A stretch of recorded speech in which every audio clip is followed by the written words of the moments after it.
When all of humanity got pulled into the survival galaxy in a single heartbeat, every person on Earth woke up as the owner of one ship. Most got warships. Some pulled research vessels, mining ships, cargo haulers, colony arcs.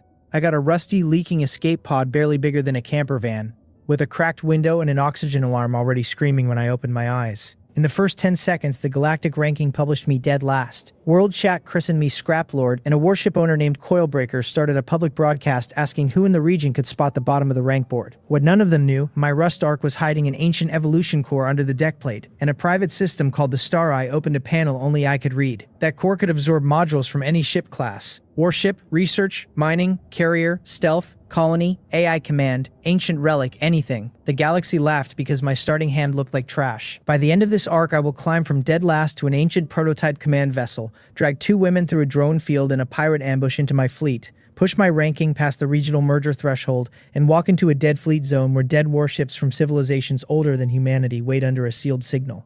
But before any of that, I am still on the floor of the Rust Ark, with 20 minutes of oxygen left, listening to a pirate named Choi Do-hyun hail me on private comm, with 2 ships on approach. Let me back up to the moment I woke. Cold deck plate under my cheek. The oxygen alarm is so loud my teeth hurt. Red light pulses across the cabin in time with the siren, and through a viewport the size of a dinner plate I can see stars. Not Busan smog-stained 2-star sky. Real stars.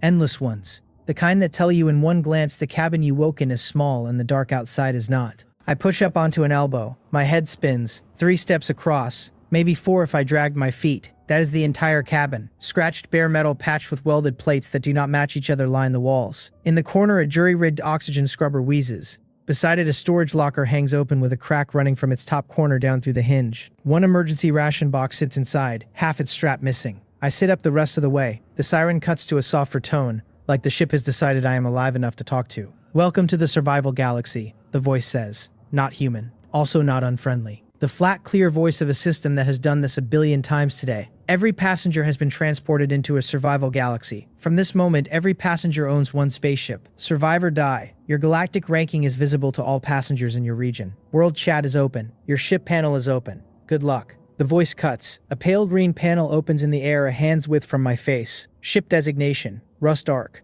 Class, escape pod, subclass scrap. Hull integrity, 14%. Engine, 18% damaged. Oxygen generator leaking, projected failure in 6 hours. Weapon mount, empty. Shield generator, none.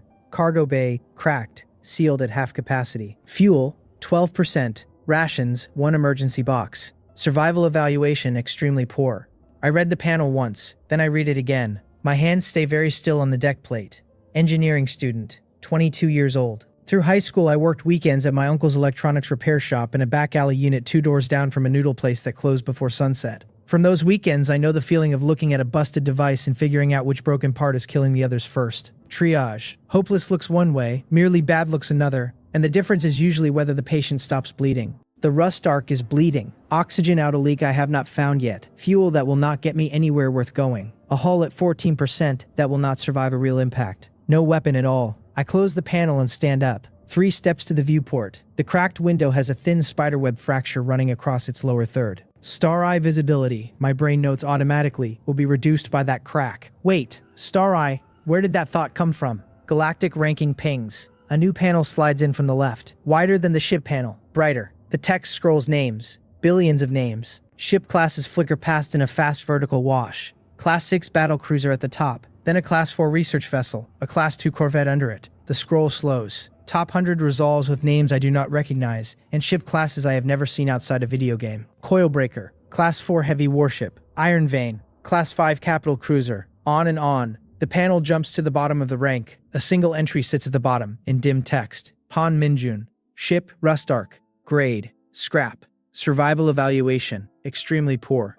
Rank, last. Last. Not in my city or my region. The actual last entry on a board of billions. For a long moment I look at my own name. Then I notice the world chat panel has been blinking quietly under the ranking the whole time. And when I tap it, open, the entire feed is already roaring.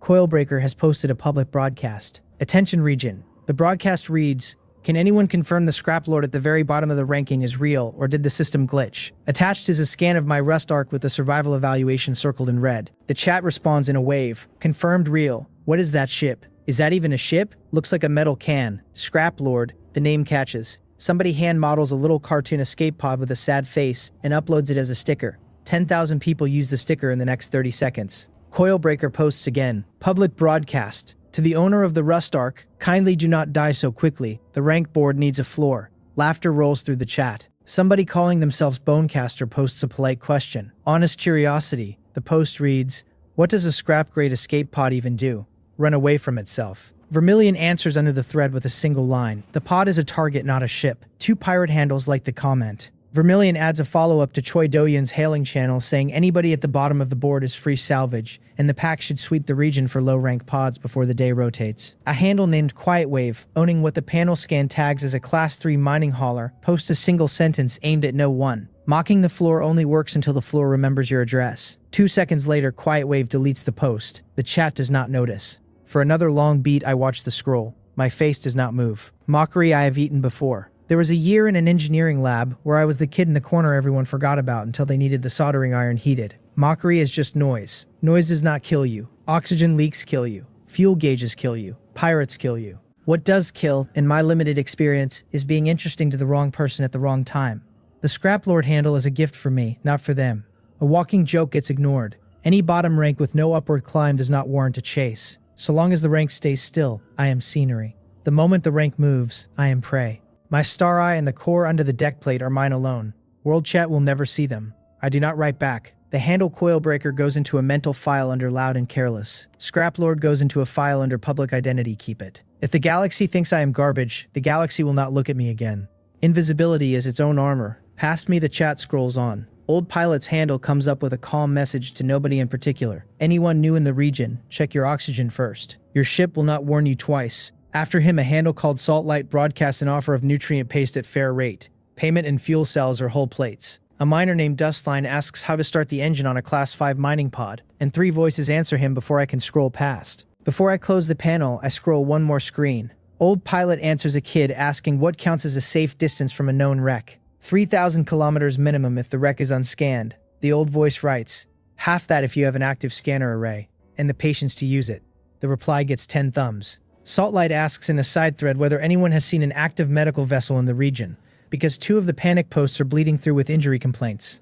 Nobody answers Saltlight directly. A name called Dustline pings me by accident with a generic broadcast. Finger fumbled on a wrong button, I think, and the broadcast says only, "Hello region, this is my first day, please be kind." 3 pirates immediately reply, mocking the politeness. Mentally, I file the Old Pilot handle under mentor grade, Saltlight under trader grade, Dustline under harmless and doomed unless somebody helps him. I close world chat. The Rust Arc needs me more than the chat does. I walk the cabin. 3 steps across. At the back, a cabin door leading to what the panel calls a storage compartment, but is really a closet with a leak. On the port side, an engine bay behind a panel that does not close all the way. Starboard wall holds the oxygen scrubber. Bolted in front of the cracked viewport, the pilot seat. That is everything. Crouching by the scrubber first, I listen. The unit hums unevenly. With my thumbnail, I work the access plate loose because no toolkit is visible. The intake filter is half clogged with what looks like rust flakes from the ship's own ducting. Inside, the pump's bearing is dry. I rub the filter clean against my sleeve and slot it back. The hum smooths a little. Not enough. The bearing goes into the mental file as next priority. Engine bay next. With one tug, the access panel pops free. Inside is an ugly little engine. A 2-coil thrust unit badly aligned, with a safety pin bent half across its throttle linkage so the engine cannot push past 40% without snapping the pin. Somebody designed this engine to never run hot, probably for fuel conservation in a long sleep capsule. Now it just throttles itself. I pull the bent pin out, hold it in my palm. If I bypass the pin, I get full throttle, but I also get nothing protecting the coils from burnout. Bypass it carefully and the engine reaches 60% before it cooks. That goes into the file too. Sitting back from the engine, I glance at my own palms.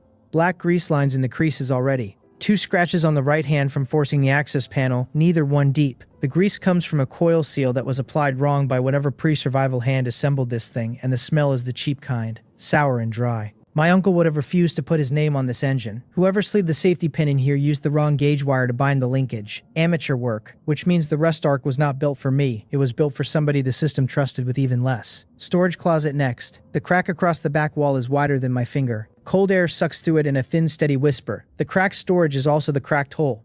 Whatever is on the other side of that wall is open space, and the Rust Arc is venting whatever leaks out. I pull a strip of hull tape from the emergency kit bolted near the door and slap 2 layers across the crack. The whisper does not stop, but it slows. That crack goes into the top 3. Above the locker, on a panel I had taken for decoration, 3 faint indicator lights wake when I brush them with my elbow. Auxiliary scanner array. Offline. COM transceiver. Low band only. Active. Distress beacon disabled by user. My finger hovers over the beacon toggle. Pressing it would broadcast my position to every passenger in the region. Coil breaker, Vermilion, Choi Do-hyun, the whole pack. I leave the beacon disabled and feel almost grateful to the previous owner of this junker for having the sense to kill it before I got the keys. Auxiliary scanner offline goes onto the priority list under engine bypass and oxygen leak. The pilot seat, when I sit in it, fits me badly. Whoever the original passenger of the Rust Ark was supposed to be, they were taller and bonier than I am. The straps are tightened for somebody whose collarbones sit higher. I unclip them and refit them by feel. The harness clicks shut.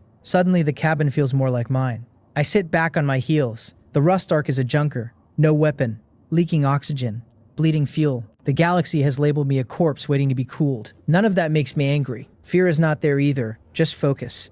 In his shop, my uncle used to say, when a customer brings in a device that looks dead, do not start fixing what is broken. Start identifying what is still alive. Then build from that. What is still alive on the Rust Ark. The oxygen scrubber works at reduced capacity. With the bypass, the engine runs. Even cracked, the viewport holds pressure. Hull tape is real. The scanner I have not yet found, but a ship panel implies a sensor array exists. Bolted, the pilot seat will hold me at full thrust. My hands work. Head works too. The system that pulled me into the survival galaxy gave me a ship that is honest about being garbage, which means at least the ship is not lying, which is more than I can say for most things. I stand up. For a beat, I rest my hand on the cracked viewport and look out at the dark. Real stars do not behave the way movies show them. They do not twinkle. Just sit. Some of them are very far, and some of them are not. And from inside a leaking pod with 14% hole, you cannot tell the difference. Between me and any one of those points of light is a vacuum that will pull the air out of my lungs in 11 seconds, if the wrong seal goes. Knowing the 11-second number is not comforting, but it is a number. Numbers are easier than fear. That is when I feel it. Under my palm where I had braced against the deck plate to stand, the metal hums. Not the vibration of the engine is off. Not the hum of the scrubber is on the other side of the cabin. This hum sits inside the deck itself, a specific frequency that does not match anything I have heard from the panel. Lifting my hand, I feel the hum stop. Pressing my palm down, I feel it start again. The ship panel said nothing about a hum. Galactic ranking did not mention it. Nothing public anywhere in this cabin says the hum exists. I press both palms flat to the deck plate. The hum runs up through my wrists into my arms. A pale blue panel opens in the air above my hands. This panel is not green like the ship panel, different from the Galactic ranking's bright white. Nothing like the friendly color of world chat. Pale blue, edged in something that looks like starlight, and with no header text or system banner or welcome chime. The panel waits for me to look at it, so I look. The first line writes itself slowly, the way a private message arrives when the sender is still typing. Star Eye system initializing. Welcome, survivor who needs me most. I do not move. A second line writes, awaiting host confirmation. For half a breath, I weigh the panel against everything I have seen so far. The system that pulled humanity into a survival galaxy gave me a ship designed to fail, then posted my failure publicly. Now a panel nobody else seems to have just opened under my hands. Trap or gift, the only person who can decide is me, and refusing it solves nothing. Coil breaker laughs in one open chat window. Choi Do-hyun is bragging in another. The fuel gauge bleeds down at the corner of my vision in slow real time. Doing nothing buys me roughly 5 hours of oxygen and 0 hours of leverage. Behind me, the oxygen alarm has gone quiet. Somewhere off to the side, the world chat panel is still scrolling its mockery. My name still sits at the floor of a board of billions in the galactic ranking. Through the cracked viewport, the stars do not blink. Inside this cabin, only the pale blue panel and I exist. Palms still flat against the deck plate, I keep my voice low and even and only mine to hear. Confirm. The panel acknowledges the word the way a door acknowledges a key. Quiet. Certain. No fanfare. Star Eye system, the next line writes, host bonded. Tier 1. Welcome Han Min-jun. A small map opens beside the panel. The map is mostly empty. A faint sphere around me marks line of sight range. Along the edge of the sphere, a pulse of text writes itself. Scan range. 1 to 2,000 kilometers from cabin. Focus required. Information only. Power grows with use through valid kills, valid salvages, and tier advances. Below the map, a fresh field appears. Compatible ship substrate detected. Then, a slow second line. Ancient evolution core, dormant, current ship value trash. Growth limit unknown. For a long moment, I just sit with that line. Engineering student, 22. Garage hands, mockery on the world feed. A leaking pod with no weapon. Now the deck plate under my hand is hiding something the system tags as ancient, dormant, and capable of growth without a posted ceiling. Either the universe has a sense of humor or somebody owes me an apology. The cabin around me does not change. Outside the cracked viewport, the stars do not move. World chat is still scrolling somewhere. Coilbreaker is still bragging. Choi Do-hyun is still loading whatever cargo he just looted into his pack ship. Nothing in the outer world knows what just happened in here. Good. Keep it that way. I read the Star Eye rules again. Line of sight. Focus required. Information only. The system will not shoot for me, repair for me, drive the ship for me. Star Eye is a censor and a librarian, not a sword. Which is fine. Knowledge is what I am best with. My uncle's shop ran on knowledge. Customers paid him to look at a dead device and explain why it was dead. The device did not heal because he understood it, but everyone in the city knew his diagnoses were correct, and that reputation kept the shop fed. This galaxy I have just woken into is a much bigger shop. Knowledge will work here too.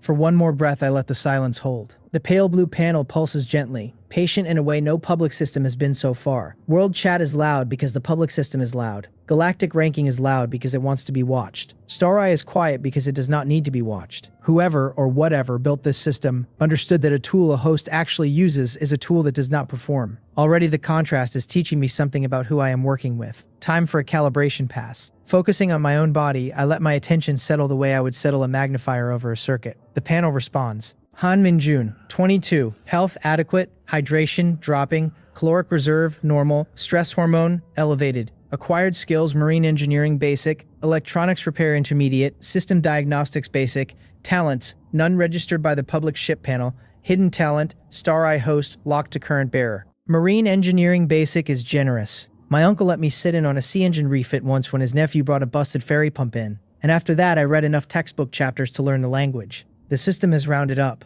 I will not argue with a system that rounds up in my favor. Focus shifts to the emergency ration box. The panel reads it. Emergency ration box, sealed. 72 hours of caloric intake at one person per day. Fortified manufacturer mark unknown. Hidden compartment detected. Lower shelf, small. A hidden compartment inside an emergency ration box on a pod the system says is trash. Whoever set this up before me wanted me to find this. I pull the box from the locker. Strap dangles in pieces. The lid clicks open. Inside, 6 dense bricks of pale yellow nutrient cake, 4 sealed water packets, 2 electrolyte tubes, a small toolkit which the ship panel had failed to list. Beneath those, when I press the inner panel where the Star Eye marked, a thin tray slides out. The tray holds a single fuel cell, a hand-stitched cloth patch with a small unfamiliar logo, and a folded scrap of paper. In clean handwriting, the paper reads, "Whoever opens this, the engine bypass works at 62%, not 60. Do not push past 65 or the right coil will crack." A previous owner left a note, someone who clearly never woke up on this ship,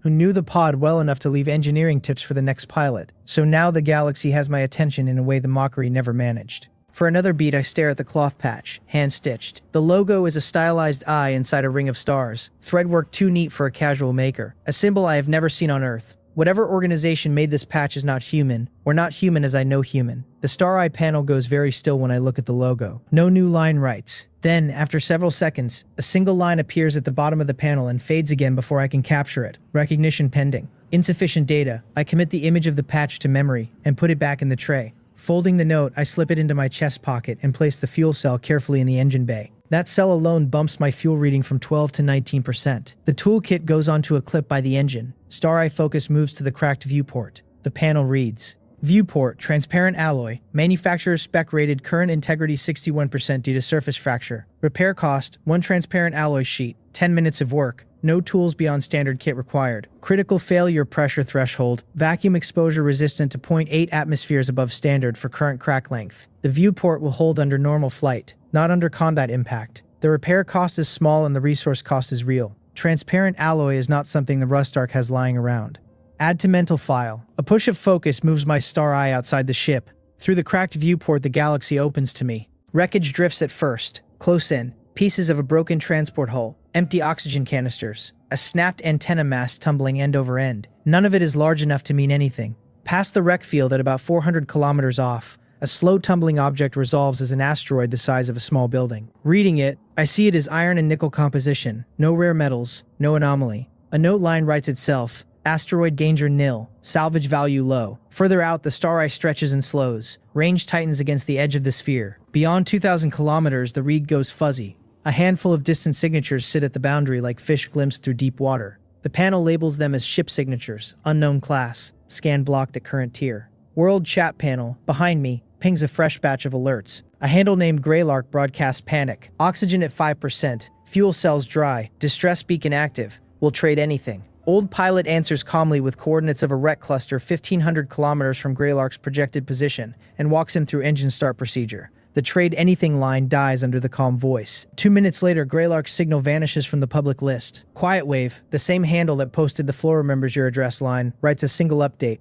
Greylark is gone. A handful of replies cycle through. Saltlight expresses sorrow in 2 words. Bonecaster posts a question about whether anyone has confirmed a respawn mechanic in this survival galaxy, and the thread fills with mocking laughter as a third pirate writes the answer is no. You die, you stay dead. Welcome to the real game. Old pilot does not respond. The ship panel pulses a system note in the corner of the main display. Death count in region in the first hour, 19,000. Across all regions, 68,000 gone. I read those numbers and feel nothing dramatic, only a slow tightening of resolve. Of every 100 passengers who started today, 90 will be dead before the day rotates if the curve holds. My job is to not be one of them. Coilbreaker laughs in a thread under it. Greylark was not even 5th from the floor, he writes. The bottom is hungry today. For another beat, I read the chat without writing. Han Minjun's name remains pinned at the bottom of the rank board because the system updates ranks in batches. Not instantly. So long as my rank stays still, the pack does not chase. While the pack does not chase, I can salvage. With salvage, I can climb.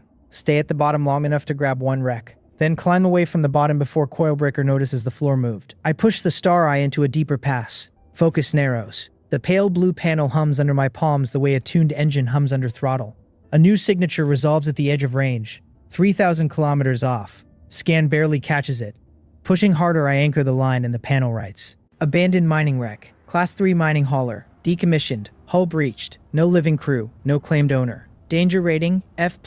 Threats 2 damaged repair drones. 1 parasite nest. Low level. Resources detected. Iron alloy plating, 6 sheets. Oxygen tanks, 3 full units. Mining laser, damaged, repairable with onboard tools after refit. Basic engine coil, 1 unit, intact. Ration packs, 2 sealed units. Sealed data core, contents unread. Energy signature consistent with hidden module class object. The star eye adds a recommendation line in slightly fainter text like the system itself is uncertain. Suggested approach order. Eliminate 2 repair drones first. Drone joints exposed under chassis covers. Avoid parasite nest. Cut heating pipe power before passing nest. Parasites are heat sensitive. Cargo bay holds the data core. Rear cabin. Maximum estimated salvage value, sufficient for 1 Tier 1 fusion event with the ancient evolution core. For a long count, I sit with the panel. 3,000 kilometers. The rust arcs fuel at 19%. Burn cost to reach the wreck at low throttle, roughly 6% of fuel. Return burn at low throttle, another 6. Margin, 7% and a prayer if the engine holds at 62. Tight, not impossible. The wreck is ownerless. Mockers in World Chat are too busy laughing at the scrap lord to scan their own neighborhoods for fresh salvage. Coilbreaker is loud in chat, which means his scanner is tuned to chat, not to drift fields. Choi Do-yoon's pirate pack is 20,000 kilometers off bragging about a cargo ship they already took, fat and slow on stolen rations. Old pilot is helping panicking new passengers in the open thread. Saltlight is trading nutrient paste. Nobody else with the patience to scan a quiet stretch of space at low throttle has the scanner tier I just unlocked. Under the deck plate of a junker, this wreck is mine, as long as I move now. I close the star eye panel. The pale blue glow folds away and the cabin returns to its scratched ordinary self. World chat is still scrolling. Galactic ranking still shows my name at the floor. From outside the cracked viewport, the dark looks exactly the way it did before.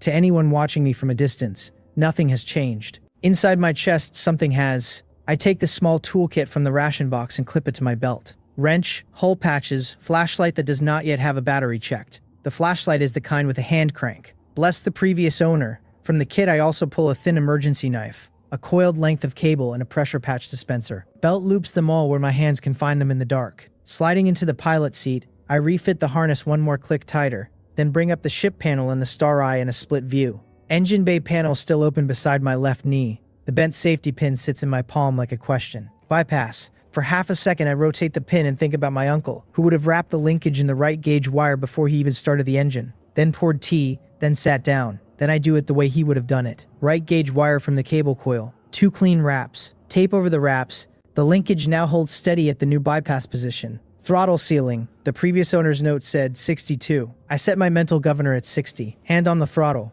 Eyes on the Star Eye's projected route to the wreck. Outside the cracked viewport, 3,000 kilometers of empty dark waits with 2 damaged drones and a frozen parasite nest at the other end. Behind me, World Chat keeps laughing at a name that is no longer entirely accurate. Scrap Lord. The chat keeps writing, you should write back. Not yet, I tell the chat in my head. Soon enough. Eat your jokes a little longer. Ignition. The Rust Ark's damaged engine catches on the second try. Coils whine. Around me the cabin shudders the way an old delivery truck shudders before it warms up. Throttle to 12% for a soft push out of the drift bubble, then up to 20 for cruise. The fuel gauge ticks down by fractions. 19% reads 19 still. Good. The star eye projects a pale blue line across the viewport. Course to wreck. Estimated burn time, 1 hour 20. For an hour 20 I will have nothing to do but think about whether I am about to die. Plenty of time to use the star eye for other things along the way. I run the panel through a series of small calibration scans, the way a mechanic warms a borrowed wrench by tightening a few bolts that do not matter. Hull plate near the engine bay, pilot harness buckle.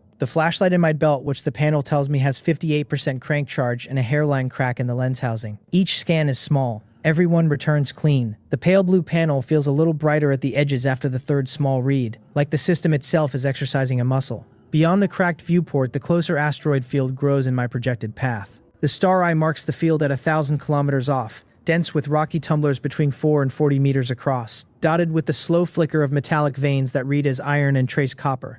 Danger rating at my current scanner tier, moderate, not deadly to a careful pilot, deadly to a confident one. The pale blue panel suggests a route that arcs 10 degrees south of the densest cluster and adds an extra 18 minutes to my burn. I take the longer route. Fuel is plentiful, time is what is short. Halfway across, world chat pings again. A pirate handle named Vermilion broadcasts that any low-rank pod near grid coordinates Sigma 12 is fair game for the pack, and any high-rank ship caught helping a low rank gets the same treatment.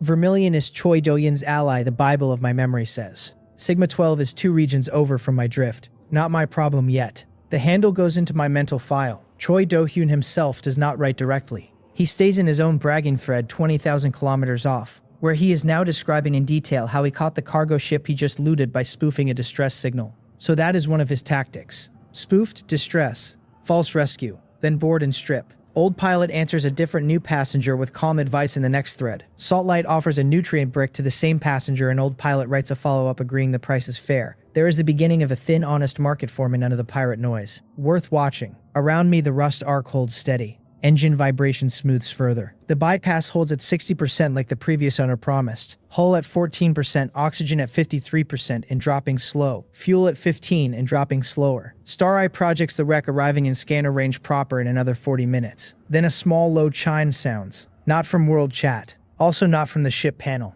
From the Star Eye. A fresh line writes itself across the pale blue surface. Passive proximity scan detected. Origin unknown signature. Range 3,500 kilometers west of current heading. Scan strength low. Not directed at Rust Arc. Somebody somewhere off by port side is sweeping their scanner across a wide arc. Not aimed at me. Whoever is sweeping is not yet aware of me. The Star Eye logs the signature for later identification. Something out there is hunting through the same drift fields I am crossing. I keep my throttle steady. Speed up now and the sweeping scanner will see motion. Slow down and I will arrive at the wreck after whoever else is hunting. Steady wins. My uncle's voice in my head again. Steady wins more fights than fast. Eat the joke, I tell myself one more time. Then go get the wreck. Settling into the seat, I crack open one nutrient brick and chew. Pale yellow, faintly sweet, the texture of old marzipan that someone froze and forgot. Not good. Edible. Across my forearm I feel the engine's vibration smooth into something almost steady.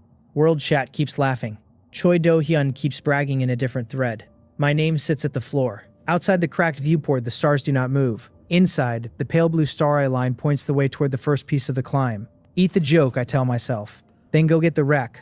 The cabin shudders harder than the engine warm-up promised. Throttle at 20% and the deck plate vibrates up through my heels into my knees. Coils are running hotter than rated. The bypass holds, but it complains. From the engine bay, a thin metallic ticking starts, the sound of a coil seal expanding under pressure. My uncle's voice in my head says, ticking is fine, ringing is bad. Listen for the ring. Throttle drops to 16. The ticking thins. Burn time stretches, but the engine stops complaining. Star Eye's projected wreck arrival pushes out to 1 hour 45. Fine. Steady. A long, quiet stretch. In the quiet, I run through everything I've learned in the last hour. The Rust Arc is junk dressed as junk, hiding an ancient evolution core under the deck plate. My private system Star Eye scans, identifies, recommends, and stays silent in public. The galactic ranking is public and the world chat is public, and Choi Do-hyun and Coilbreaker and Vermilion all use the public channels to set their traps. Whoever does not use the public channels is either dead, like Greylark, or invisible, like me. Invisibility for now is the better bet. Stress hormone elevated, the Star Eye's earlier scan said.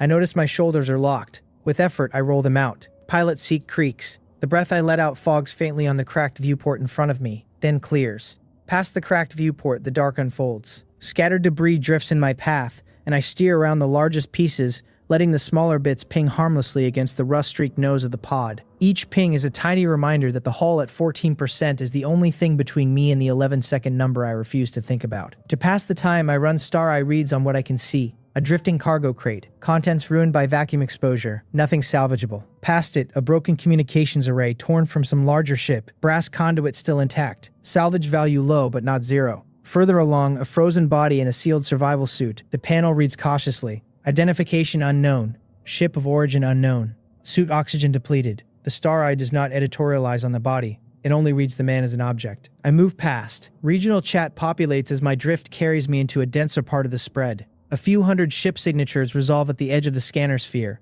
most of them at lower tiers. A few at higher. The chat scrolls fresh voices. Coilbreaker is back on the public thread. Region update, he writes, anybody confirm a fresh wreck inside the inner debris arc. I have my scanners sweeping, but my class is set up for combat, not detail. We'll trade 2 combat-grade hull plates for verified coordinates of a class 3 or better wreck. Half a dozen replies offer low-quality leads. Coilbreaker dismisses each one in increasingly impatient tones. I read the thread carefully. He cannot scan a wreck at 3,000 kilometers through dust. His combat ship is loud and short-sighted. Useful information. Old pilot opens a calm general thread under the public mockery. To any new passenger reading, the older voice writes, your first day rules are simple. Check oxygen, then check fuel. Never broadcast your coordinates unless you trust the receiver. Ignore distress signals from unverified handles. Avoid engaging pirates if you can outrun them. Avoid running from pirates if you can hide. Eat half a ration brick at 4-hour intervals. Sleep when your engine is cold and you are docked against something solid. Survive day 1, then we will talk about day 2. Replies fill in under his post. A handful of new passengers thank him. One pirate handle mocks the politeness. Old pilot does not respond to the mocker, just keeps answering questions. The thread grows. Saltlight broadcasts a flat rate trade offer in a separate thread. Nutrient paste. 10-day supply. Payment. 1 fuel cellar, 3 hull plates. Saltlight notes she is in a fixed orbit and not moving for buyers. Buyers come to her or no deal. Saltlight runs a Class 2 colony pod with 2 surviving family members in the cabin behind her.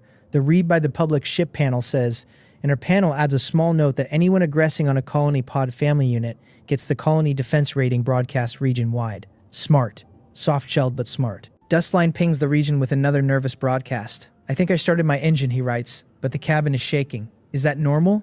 3 voices answer him kindly. Old pilot writes a careful diagnostic and a step-by-step procedure for testing throttle response. Dustline replies thanks. He sounds 12 years old. A handle called Inkwell announces a research vessel grade class 4 with medbay capacity and asks if any new passengers near grid beta 7 need medical aid. Inside the thread, a pirate immediately offers to escort Inkwell to a safe location. Inkwell does not respond. A handle named Marrow Song, freshly created, posts that she has been bitten by something that came out of her own ship's storage, and her hand is going numb. Old pilot replies with sealed compartment instructions and tells Marrowsong to lock her cabin door and not touch the bite area. The thread spirals into other voices offering varying levels of help. Some of them sound like genuine help. Others sound like predators. I read the texture of the chat the way my uncle read a busted device. What works? Where it is broken? Who is hiding? The galaxy is teaching me its first lesson without trying. Old pilot is real. Saltlight is real. Inkwell may be real. Coilbreaker is loud. Vermilion is dangerous. Choi Do-yin is the loudest and probably the most dangerous of the visible pirate handles. The bottom rank handle Scraplord is being ignored, which is exactly what I want. I do not write back. The Scraplord identity stays a corpse. Public. Mockable. Harmless.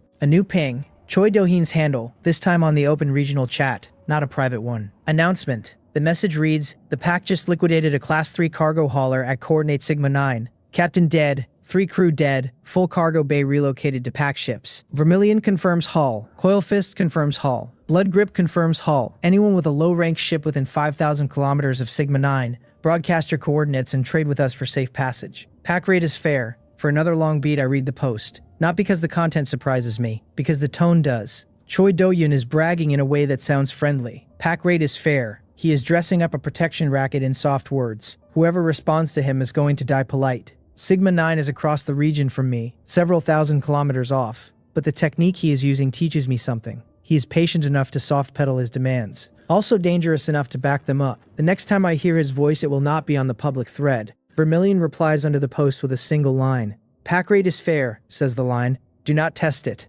Under the public post, a curious thread blooms. A few low-rank ship handles ask Choi Do-yin what pack rate actually means in plain numbers. He answers them in friendly soft text. 10% of any salvage haul larger than 2 cargo units, 20% of any rec claim larger than Class 3, and free passage through pack-controlled grid sectors. Sounds reasonable to anyone too new to know better. Anyone who pays 10% once will pay 20% next time, and after that, all of it. Old Pilot writes a single line under the Choi Do-yun thread, kindly clarifying that pack rate has historically risen between the first transaction and the second by an average factor of 3. Choi Do-yun deletes Old Pilot's reply within 10 seconds. Old Pilot reposts it. Choi Do-hyun deletes it again. By the third repost, a few low-rank handles have screenshotted the exchange, and the warning is loose in the chat. Honest weather, dirty weather, both moving.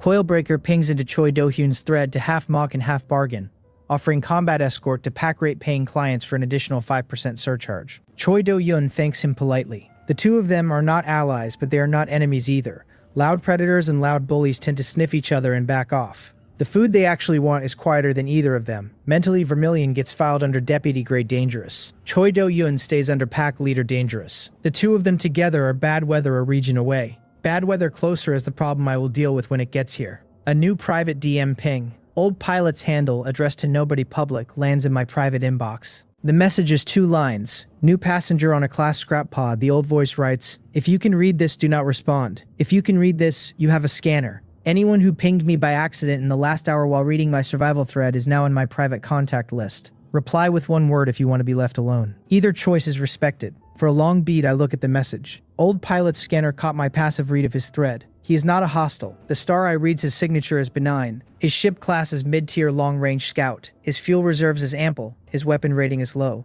A reconnaissance veteran. Probably ex-military or ex-explorer in his old life. Definitely not a pirate. I do not reply. The scraplord identity stays a corpse, and Han Minjun stays anonymous. But I do file the contact line under future mentor, possibly ally, and I do save Old Pilot's signature into my private contact list so the star I will flag him if he ever comes into range again. Whoever he is, he just offered help to a bottom-ranked stranger without expecting anything back. The galaxy is full of pirates. It is also full of old pilots. Both kinds of weather matter. Oxygen ticks down a notch. 51% now. The leak I have not yet found. Star Eye runs a fresh internal scan and writes a new line. Microfracture detected. Port wall under storage closet. Behind hull tape patch. Patch slowing the leak by 60% but not sealing. Permanent fix requires hull plate weld. Current cabin lacks welding kit, so my patch is buying time. Time, not safety. The mining wreck has welding tools in its cargo bay. It has hull plates. Suddenly, the mining wreck is also a survival necessity, not just a salvage opportunity. I pull a hull tape strip from my belt and reinforce the patch with another 2 layers. The cold whisper through the wall thins a hair further. Saved another 30 minutes. Star Eye writes a follow-up line under the leak read. Note, microfracture growth rate accelerating slowly. Estimated full failure window, 6 hours under current conditions, 3 hours under combat stress. Reach the welding kit on the Iron Pilgrim within 4 hours or accept progressive cabin oxygen loss. So that is my real timer. Not the original 6-hour oxygen projection, which was wrong. The actual ceiling is 4 hours of safe operation before the wall behind my storage closet starts crumbling toward vacuum. Plenty of time for the salvage run if it goes clean. Catastrophic if anything goes long. My uncle once said in his shop, "The customer always lies about how long the device has been broken." He meant they lie because they want a discount. Out here, the customer is the ship itself, and the ship lies because it does not know it is broken. The ship panel projected 6 hours of oxygen. In reality, the leak says 4 hours of safe operation. Which one you believe depends on whether you trust the panel or measure it yourself. I will measure it myself. Always. Inside my chest pocket, the previous owner's note sits warm against my shirt. The same person who wrote 62 not 60 about the engine probably knew about the wall fracture too. Probably did not have time to write a second note before whatever event killed them. The thought is unpleasant. I file it. Approach. The wreck resolves on the Rust Ark's primary scanner. A Class 3 mining hauler hangs in the dark ahead of me. Half rotated, exposed conduit drifting from a torn flank, drifting slowly along its own long axis. The Star Eye runs a deeper read at closer range and the panel writes a confident block of text. Wreck designation. Iron Pilgrim. Class 3 mining hauler. Decommissioned. Hull breached forward third. No living crew. Nobody listed as claimed owner. Power emergency reserves at 4%. Sufficient for low-level lighting and basic systems for another 6 hours. Threats. 2 damaged repair drones patrolling the central corridor, designated Drone Alpha and Drone Bravo. Drone Alpha has a damaged sensor and limited targeting. Its partner Drone Bravo is intact and combat capable at close range. Parasite nest near front cargo hold. Parasites are space-adapted, soft-bodied scavengers. Heat-sensitive, will swarm a warm body at close range. Strategy recommendation: cut heating pipe power at junction box near rear cabin before entering parasite nest range. Approach drones from blind side. Use joint vulnerabilities at chassis seams. Cargo bay rear. Data core and sealed locker beneath cargo manifest console. I read the brief twice. The Star Eye knows the wreck better than the wreck knows itself. Useful. Terrifying. Useful. Docking maneuver. The Rust Ark's damaged engine drops to 4% for fine maneuvering. Coils whine on the low end now, struggling at slow throttle the way they struggled at high throttle. Bypass holds. I drift in slowly, watching the airlock door of the Iron Pilgrim resolve on the cracked viewport. Star Eye lines up the docking ring overlay on the wreck's port hatch. My hand on the maneuvering thrusters is steady. Uncle's voice stays silent because he never docked a spaceship and would not have advice for me here. Garage rules end where vacuum begins. A small bump as the Rust Ark's docking ring touches the Iron Pilgrim's hatch. Magnetic clamp engages. Seal pressure climbs slowly, then locks at green. Star Eye writes a confirmation. Docking seal stable, vacuum risk minimal, exit procedure standard. I unstrap from the pilot's seat. The cabin around me feels even smaller now that the Rust Ark is locked against a larger ship. Through the cracked viewport, I can see the side of the Iron Pilgrim's hull stretching off into the dark, scarred and pitted and softly catching the light of distant stars. For a long beat, I stand at the airlock and run a final mental rehearsal. The Iron Pilgrim is bigger than the Rust Ark by an order of magnitude. Class 3 mining hauler means crew quarters for 6. A primary mining laser mount up front that has already been ripped off in whatever event killed the ship. 2 cargo bays, an engine room, a central corridor running spine to stern. The repair drones patrol that central corridor.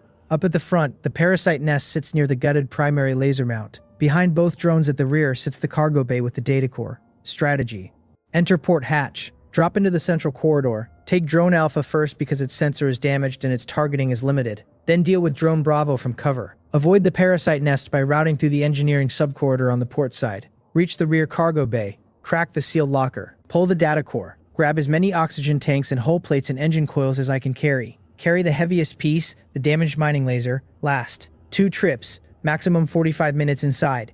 If something goes wrong, retreat to the Rust Ark. Decouple. Run. When something goes very wrong, the run will not save me. Quick check of my belt. Wrench. Hull patches. Flashlight. Knife. Cable coil. Pressure patch dispenser. Add to that the small toolkit from the ration box, plus a single nutrient brick wrapped in foil tucked into my chest pocket beside the previous owner's note. Star Eye runs one more confidence pass over the wreck and writes a final line at the bottom of the panel. Now standing by. Host, proceed when ready. I take a long breath. The oxygen scrubber hums.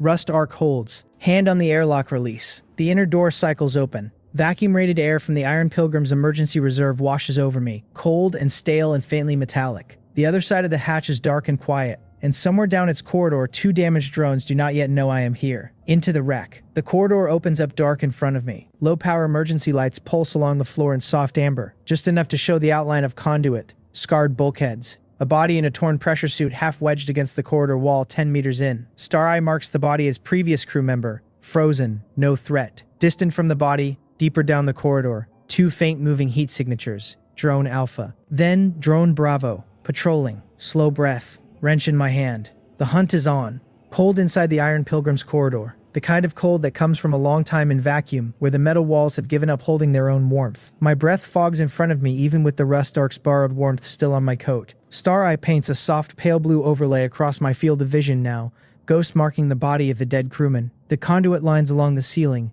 The heat outline of the 2 drones somewhere ahead.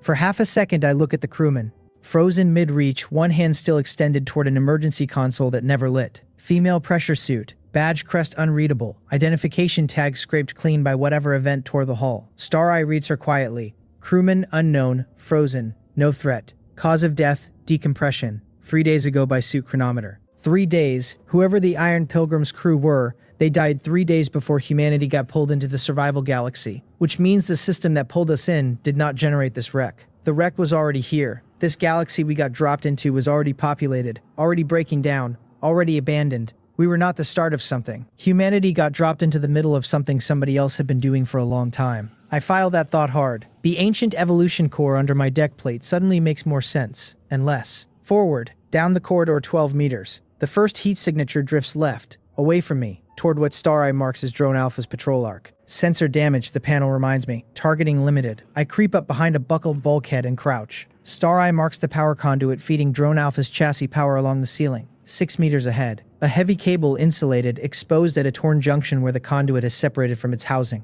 Cut the cable, the drone loses chassis power. I unspool the cable coil from my belt, knot it to the wrench handle, toss the wrench up across the corridor ceiling. The cable whips. The wrench's weight pulls it across the exposed conduit. The cable falls back to my hand. With both hands I yank. The cable saws across the conduit insulation. Sparks blew across the ceiling for half a second. Drone Alpha's running lights flicker, fade, gutter out. Its movement stalls mid-arc. I cross the corridor fast and low. Drone Alpha hangs at half power. Sensors dim. Targeting offline. With my wrench, I crack open the chassis cover at the seam Star Eye marks. Inside, a small cube of circuitry hums faintly. Targeting module. I pull it free with 2 fingers and pocket it. The drone hangs inert. Star Eye writes a small acknowledgement at the corner of my vision. Drone Alpha eliminated. Salvage targeting module tier 1. Chassis parts 6 units. Low-grade battery 1 unit. I strip the chassis fast. Targeting module pocketed. Chassis cover plates pried off and stacked beside the corridor wall for later carry. Battery clipped to my belt. The whole job takes 4 minutes.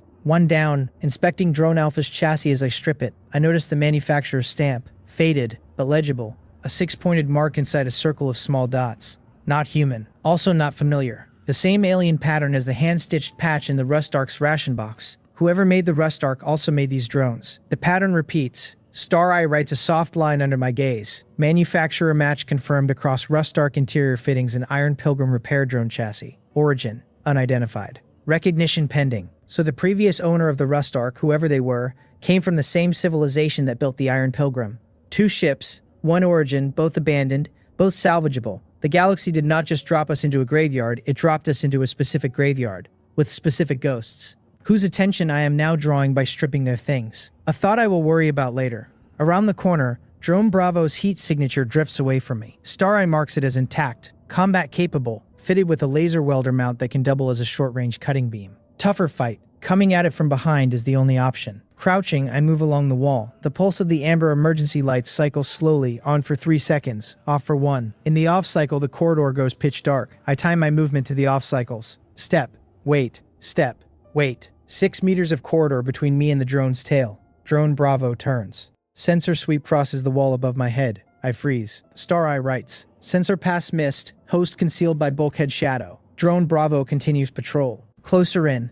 3 meters. Star Eye marks the joint vulnerability at the drone's base where the chassis swivel meets the main body. A welded ring with a stress crack. Visible only at this angle. Reachable with a wrench through a downward strike. I lunge. Wrench up over my head. Down across the joint with everything in my shoulders. The wrench head connects. With a metallic crunch I feel up to my elbow. The crack in the joint widens. Drone Bravo's chassis tilts. Targeting head swings toward me. Welder mount sparks orange. I throw myself flat. The beam cuts across the bulkhead where my chest had been. Behind me the wall sears black. Heat sluices over me. Drone Bravo's broken joint cannot hold the head steady. The welder mount swings wide.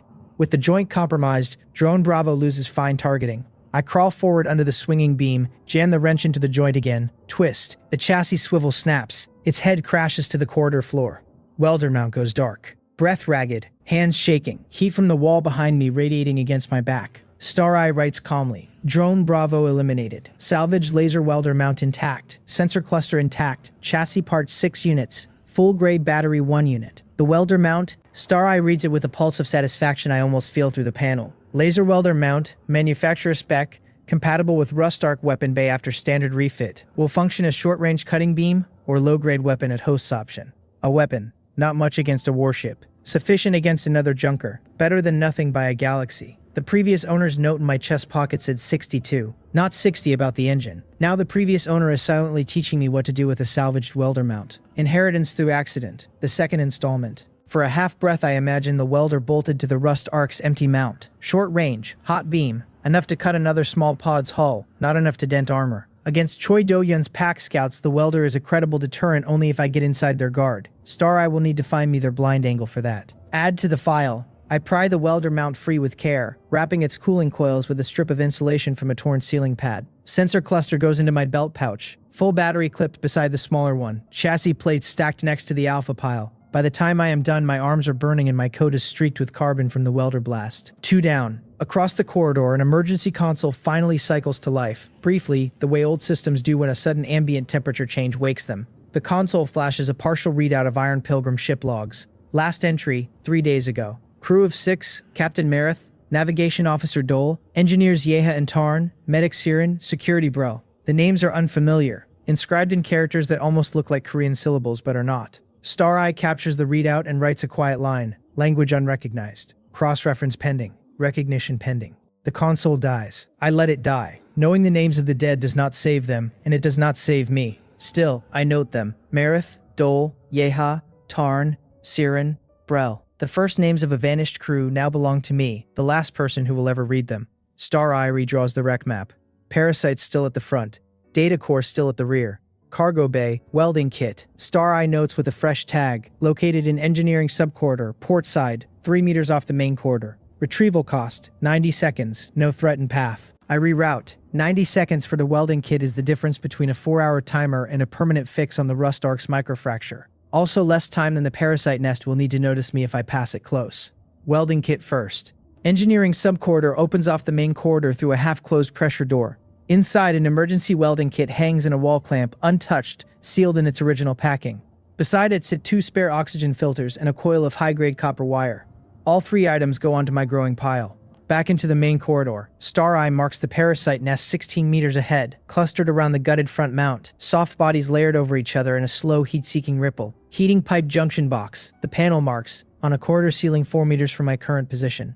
Cut power at the junction box and the heating pipe goes cold. Parasites freeze. Reaching up with the wrench, I pry the junction box open. Inside, a single fat power lead runs to the heating pipe. I yank the lead free. The pipe ticks once, twice, then stops. Within 30 seconds, the parasites slow. By 90 seconds, they hang motionless in their nest, soft bodies stilled by cold. I walk past them without breathing hard. Star Eye marks one of the parasite bodies as larger than the others. A queen-grade specimen with a soft mottled carapace and a curled tail. Salvage value, biological sample tier 2 if delivered to a research vessel medbay. I do not take her. Not yet. Carrying a queen parasite in my belt would be a story I want to tell Park Eugene later, not now. Past the nest. The corridor opens onto the rear cargo bay. For a beat, I stop at the threshold. Inside the cargo bay, the temperature is even colder than the corridor. Frost rimes the racked tanks and the wall plates. My breath fogs heavy now. With one hand, I steady myself against the doorframe and let my eyes adjust to the deeper dark. Star Eye traces the room around me in pale blue lines. No additional threats. Power reading lower in here than anywhere else in the wreck, which means heat is leaching out somewhere unmonitored, which means there is probably another hull breach I should not be standing near for too long. Work fast. Inside, 3 oxygen tanks sit racked along the starboard wall. Each tank reads full at 100%. 6 hull plates lean against the port wall, stamped with the Iron Pilgrim's crew logo. Edges clean. A damaged mining laser hangs from a partially detached mount in the center of the bay. Beside it, a basic engine coil sits in a maintenance cradle. 2 ration packs, sealed. Behind the maintenance cradle, a sealed locker. Star Eye lights up the locker. Data core sealed, hidden module designation, contents unread but readable on contact. Energy signature consistent with cargo expansion unit tier 1. I crouch beside the locker. The lock is a standard maintenance lock. No security override needed. With the wrench, I work it open in 20 seconds. Inside, a single dense gray module the size of my fist sits in a foam cradle. Cargo expansion unit. The Star Eye reads it again at close range and writes a quiet confirmation. Compatibility with Rust Ark Ancient Evolution Core. Confirmed. Tier 1 fusion event possible. Heart lifts. Hands steady. For one beat, I run my thumb over the module's surface. Cool to the touch. Not exactly metal or plastic. Something denser than either. With a faint internal pulse I can feel through my glove. Star Eye writes once more. Cargo expansion unit. Tier 1 intact. Manufacturer mark consistent with prior matched origin. The same manufacturer again. Whoever they were, they made cargo expansion units, repair drones, escape pods, a whole logistics chain, now scattered across the dark for me to harvest piece by piece. Hard not to feel the strange weight of that. A civilization vanished. Its leftovers are about to make my survival possible. Inheritance through accident. I pocket the cargo expansion module against my chest, then begin the haul. First trip. 3 oxygen tanks lashed together with a strip of cable, dragged behind me through the corridor. Past the silent drones, past the frozen body of the crewman, past the still parasite nest, through the airlock and into the Rust Ark. The pod's interior, already small, suddenly feels even smaller with 3 tanks taking up cabin floor space. Second trip. 6 hull plates carried in 2 bundles of 3. Basic engine coil under one arm. 2 ration packs in my belt pouch. The welding kit clipped to my back. Drones salvaged from both kills stacked into a sling and carried over my shoulder. By the time I reach the airlock the second time, my legs are trembling. Between the second and third trip, I pause at the airlock to check my pulse against my wrist. Faster than I would like. Hands grease-streaked, Knuckles scraped where the wrench bit back on the second drone. Sleeves stiff with carbon. Coat lighter on one side where the welder beam scorched away an inch of fabric. The star eye scans my body and writes a quiet line. Stress hormone elevated. Caloric reserve dropping. Hydration low. Suggest brief rest after fusion event. I do not rest yet. Resting now means a fourth trip later, and a fourth trip means another pass through the corridor under a microfracture timer. Third trip is the hard one. The damaged mining laser is heavy, roughly 40 kilograms in Earth gravity, who knows in whatever the Iron Pilgrim's microgravity actually is. The detached mount adds another 15. I rig a sling from the cable coil and brace the laser against my shoulder. One step.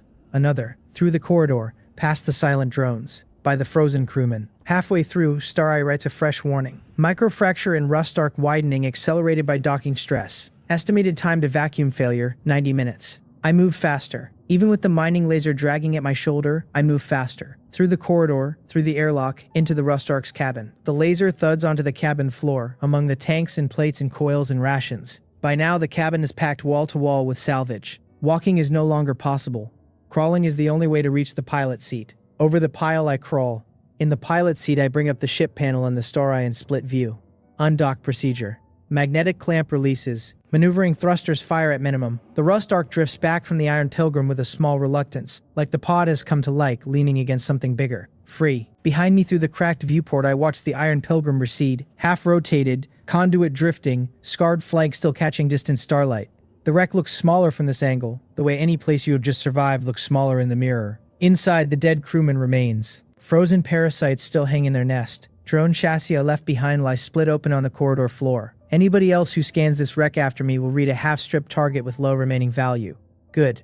The remaining value is mine in transit. Engine to 12%. Course set away from the wreck and into open space, away from any signature my Star Eye can read. Coils whine on the low end, then steady. The microfracture timer ticks. 85 minutes. I drift to a quiet patch of dark roughly 200 kilometers off the Iron Pilgrim. Engine to 0. Maneuvering thrusters off. The Rust Ark hangs in the dark with its cabin full of salvage and its host crouched on top of the pile, hands black with grease and carbon. Coat smelling like burnt insulation. Star Eye writes one more line. Salvage haul confirmed.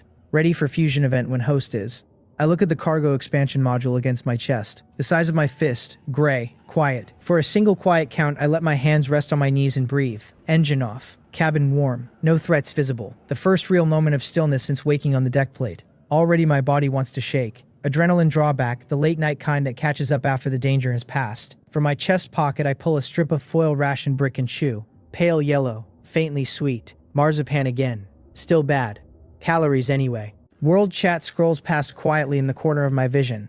Coilbreaker is still bragging about an upcoming wreck claim. Old pilot is still answering new passengers. Saltlight has sold 3 nutrient blocks since the run started. Choi Do-hyun has moved his Pack 1 grid sector closer to my region. Dustline is asleep, presumably, since his thread has gone quiet for an hour. Nothing in any of those threads suggests anybody knows I just stripped an entire mining hauler. My galactic ranking still reads last. Han Min-jun, Scrap Lord, Dead Floor rank. For another minute longer, the rank will stay that way. Then the fusion event happens and the dead floor moves. Time to find out what trash with an ancient evolution core actually is. I clear a space on the cabin floor by pushing 2 oxygen tanks aside. The seam in the deck plate where the Star Eye first marked the ancient evolution core glows faintly when I bring the cargo expansion module close. Not bright, just a soft pulse the way a heartbeat shows up under skin if you look at the right angle. Whoever, or whatever, the ancient evolution core is, it recognizes the module. Kneeling, I align the small gray module against the seam. The module settles into place like a key. Around the seam, the deck plate ripples once, the way water ripples when a small stone touches the surface. Star Eye opens a fresh panel above my hands. Fusion event ready. Host, confirmed to proceed. I look at the module, look at the deck plate, then at the cracked viewport, the cracked storage closet, the patched microfracture, the salvage piled wall to wall, the damaged mining laser leaning across an oxygen tank. Everything in this cabin is bandaged, broken, or borrowed. Whatever the fusion event does, it cannot make things worse than they already are. Confirm. Rust Ark shudders. Not a small shudder. A long deep groan that runs from the nose of the pod through the deck plate up into my knees, down the bulkheads out into the airlock. The cabin lights flicker. Star Eye dims and brightens. The cargo expansion module sinks half into the deck plate as if the metal has gone soft, the way honey goes soft in warm sun. Beneath it, the seam widens. A pale blue line of light traces along the cabin floor, splits into branches, runs up the bulkheads, into the cracked storage closet, along the engine bay's open panel, into the empty weapon mount above the cracked viewport. Cabin expands. For a long second I cannot tell if my eyes are working. The walls do not appear to physically push outward. Instead, the inside of the pod seems to remember being larger than it had previously chosen to be, like a folded piece of paper opening one panel at a time without anybody pulling the corners. My uncle once described an old repair concept called shape memory, where a metal returns to a configuration it was originally rolled into when heat is applied. Whatever an ancient evolution core does, it does something like that except in 3 dimensions, and with materials that should not technically be doing shape memory at all. Walls do not move outward, exactly. Volume changes. Cracked storage closet at the back of the cabin lengthens by a third, its inner crack sealing itself shut as a hull plate from my salvage pile lifts off the floor, slides across the bay, and welds itself flat against the inside of the wall. Oxygen tanks lift from the cabin floor and integrate themselves into the life support system, one by one, fitting into ports I had not noticed in the wall before. Each tank shrinks slightly as it fits its port, then locks, then disappears under a smooth seal. The cabin floor gains volume. Where there were 3 steps across, now there are 5. Damaged mining laser lifts itself off the oxygen tank it was leaning against. The weapon mount above the cracked viewport reaches down to meet it. Laser and mount click together. Star-Eye writes a line. Mining laser, integrated, will require refit time of approximately 6 hours to reach full operational capacity. Currently functions at 12% for short-range cutting only. Welder mount from drone Bravo separately attaches itself to an auxiliary slot below the main weapon mount. Star-Eye writes, welder mount, integrated secondary armament, short-range cutting beam operational immediately. Basic engine coil slides itself into the engine bay. Star-Eye writes, engine integrity restored. Coil rating 60%. Bypass holds at 68% sealing, no longer at 62. Hull plates from the salvage pile sort themselves around the cabin like pieces of a puzzle finding their slots. The cracked viewport itself takes a thin transparent layer along its inner surface. Star-Eye writes, viewport integrity, 61% reinforced to 88%. Combat capable up to small arms impact. Within 40 seconds the cabin has reorganized itself. Cargo expansion module is no longer visible. The deck plate seam is no longer visible. Cracked storage is no longer cracked. Oxygen tanks have vanished into the wall. Salvage is gone, integrated. My cabin, 3 steps wide 10 minutes ago, is now 5 steps wide, slightly taller, smelling faintly of fresh metal, and quietly humming a frequency that is not the engine, and not the scrubber, and not the original deck plate hum, but a deeper, steadier note underneath all 3.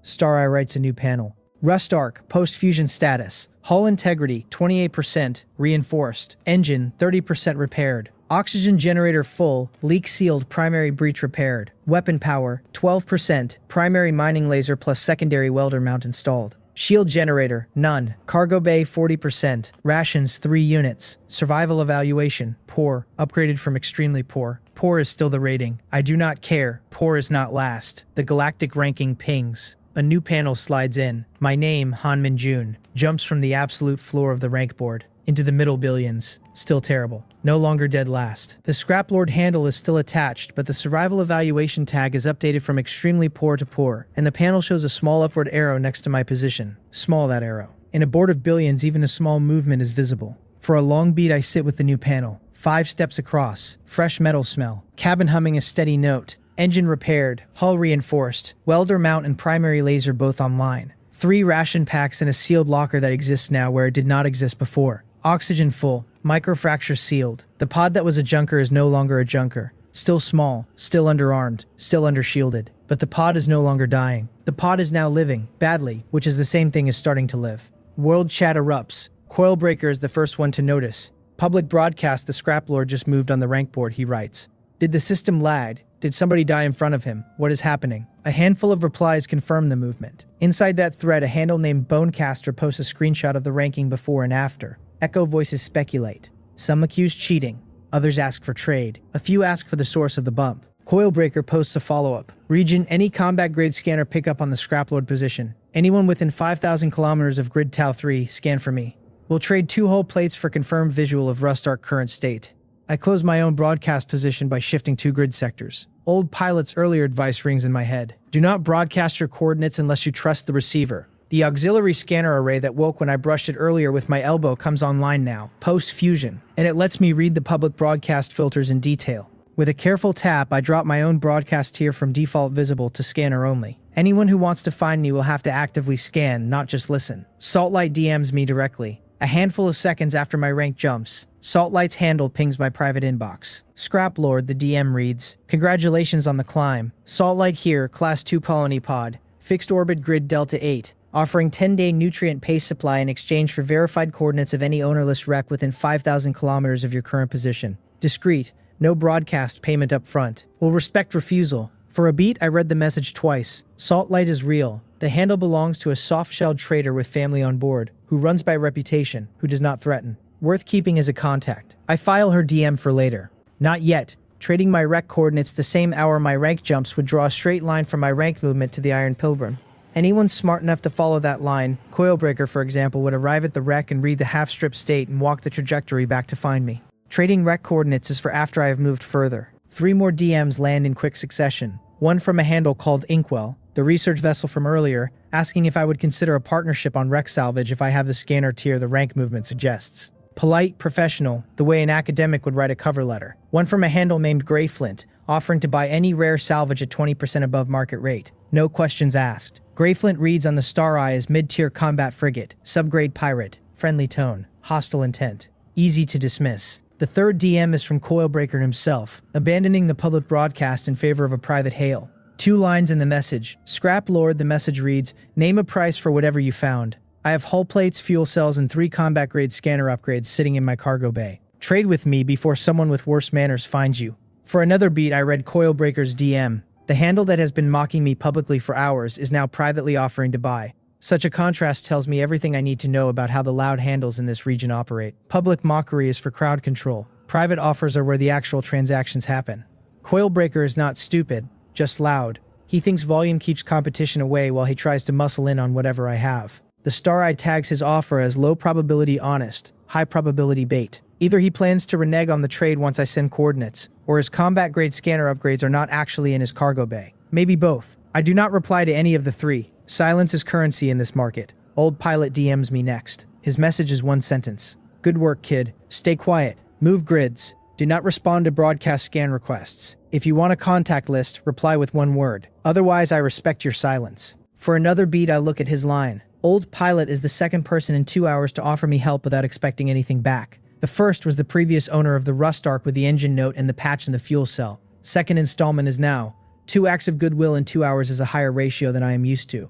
The galaxy is not entirely hostile. Worth remembering. Reply 1 word. Yes. Old Pilot's response comes back in 4 seconds. Filed. Contact saved. If you ever need a tactical read or a survival consult, ping. I do not work for credits. The reason I work is because somebody helped me my first day too. Stay quiet.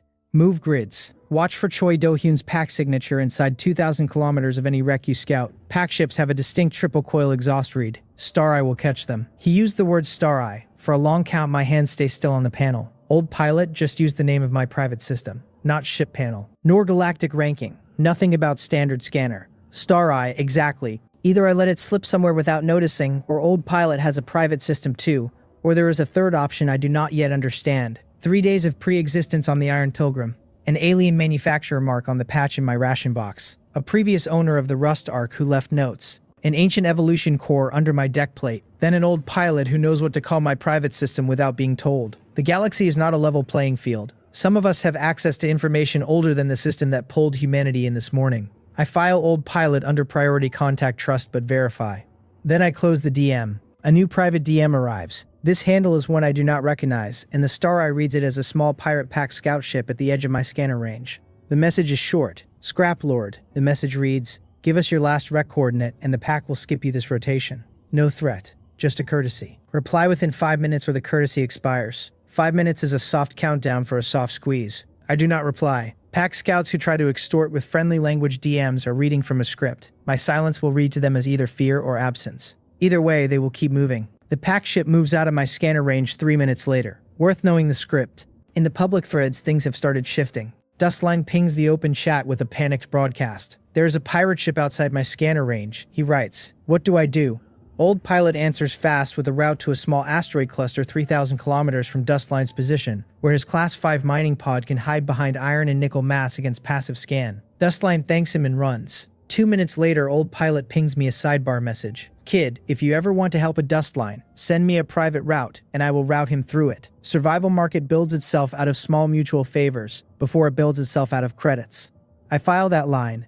The galaxy is a much bigger shop than my uncle's, but the rules are not very different. People who help each other for free are building something. Those who do not are stealing from what others built. Long timeline, the builders win, the stealers die. Short timeline, the stealers eat very well off the builders. My job is to survive the short timeline. A new ping. Star Eye writes, passive proximity scan detected. Origin, hostile signature, triple coil exhaust read confirmed. Range, 2,400 kilometers off, approach vector aligned with rust arc current position. Estimated time to scanner intercept of rust arc, 20 minutes. Choi Do-hyun, pirate pack ship signature, confirmed hostile, scanning my position from outside my current scanner range. Star Eye marks the lead ship as Choi Do-hyun's vessel. 2 additional triple coil reads sit 10 kilometers off the lead, 1 on each flank. Pack formation, 3 ships, all combat capable, all hostile, all on approach. Private comm chimes. Not a public broadcast, nothing through regional chat, direct ship-to-ship private comm. The channel opens before I can decline it, because my newly fused systems have not yet learned to filter for hostile signatures on incoming hails. A voice comes through clean. Male, mid-20s, calm, warm, the kind of warm that means the opposite of warm. Scrap Lord, the voice says. Choi Do-hyun here. I see you finally moved on the rank board. Curious how a bottom rank pod jumps 3 positions in a single update window. Congratulations, by the way. Genuinely, most of the floor is dead by now. I do not speak. The Star Eye writes a quiet line under his voice. Caller, Choi Do-hyun. Vessel, mid-tier combat scout. Modified. Crew, 3. Pack formation, 2 flanking ships at 10-kilometer spread. Known rate offered to low-rank survivors, escalating racket. Threat level high. Choi Do-hyun continues. We should talk before someone less polite finds you first. The region is full of less polite handles. Vermilion, for example. Coilbreaker, for example. Neither of them would offer you a conversation. I am offering one. You have something the pack would like to know about, namely how you climbed. Tell us that and we let you keep what you climbed with. Refuse, and we figure it out the hard way.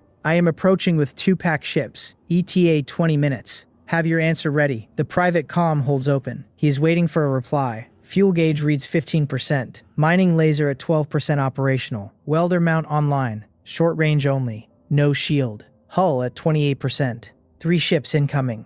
20 minutes. I stay quiet on the comm. My hand rests at the panel. Outside the cracked viewport, 2,400 kilometers off, 3 triple coil exhaust signatures move in steady formation toward the rust arc. Star Eye writes one more line under the threat read. Slower this time, almost careful. Recommendation, host. Do not respond on private comm. Avoid broadcasting position. Pack ships will arrive within scanner range of rust arc in 18 minutes. Recommended preparation. Refit mining laser to operational capacity. Route power from secondary welder mount. Identified pack ship blind angles for engagement. Probability of clean survival with current armament. Under 20%. With refit complete, between 30 and 50%. Through evasion only, between 10 and 15%. Via negotiation, indeterminate host has insufficient leverage at current ranking. So that is my math. Refit fight maybe live. Evade maybe die. Negotiate definitely lose whatever Choi Do-hyun decides he wants. The previous owner of the Rust Arc left a note about the engine that saved me hours. Whoever they were, they would have left a note about Choi Do-hyun too if they had known a Choi Do-hyun was coming. I am the previous owner now. For whoever comes after me, the note I leave behind will not be a small slip of paper.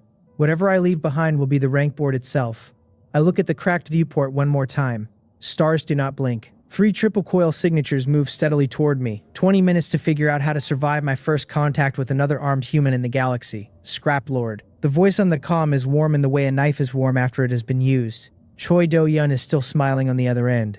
I can hear it in his throat. You climb pretty fast for a guy who was bottom of the rank list a few hours ago. My own voice stays flat. A trick of the salvage, I tell him. Old wreck, cheap fuse, lucky hit on the rank table. Across the channel, Choi Do-hyun laughs. He thinks I am stalling because I am scared. Half of that read is correct. The other half he does not see. Star Eye is already running under the conversation. The panel in my left visual hangs there in pale blue text, soft enough that my eyes can read it while I look at the long black slot of the cockpit window.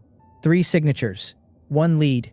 2 backup. Choi Do-hyun's combat scout sits at the point of the wedge. The backups are running a wide arc, one above the ecliptic, one below. Lazy enough to suggest he has done this exact pinch 100 times. So talk to me, Choi Do-hyun says. Tell me what you grabbed off that pilgrim wreck. Walk me through what you fused. A beat passes before I answer. Star Eye paints a thin red ring around his ship and starts feeding me numbers as descriptive prose. Combat scout class, port side fuel line exposed, partial shield, 3 crew in the cabin, escape pod port aft, weapons hot but not yet primed for kill. A red sliver along his port flank says combat damage from a prior raid. The kind of patch that never went on because patches cost money and pirates always think the next score will cover the last hole.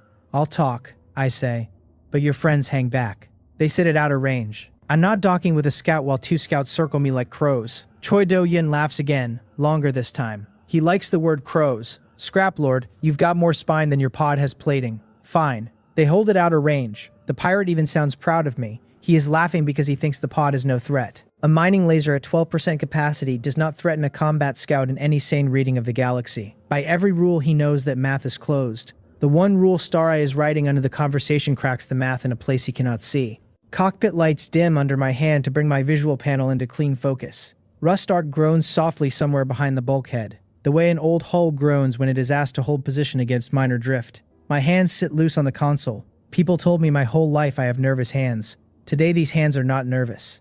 They are something else. Something quieter. Star Eye begins to spit the firing window. The scout has to turn to dock. When it turns, the portside fuel line passes through a clean angular window for a count of 3 seconds. Choi Do-yun's shield generator covers most of the hull, but the exposed line is a seam the shield was never told to cover, because the patch was never put on. Star Eye highlights the seam in a thin yellow line. Angle marked. Distance marked. A moment marked the moment when my mining laser at 12%, one shot only, can punch the seam at exactly the right vector to set the fuel line burning.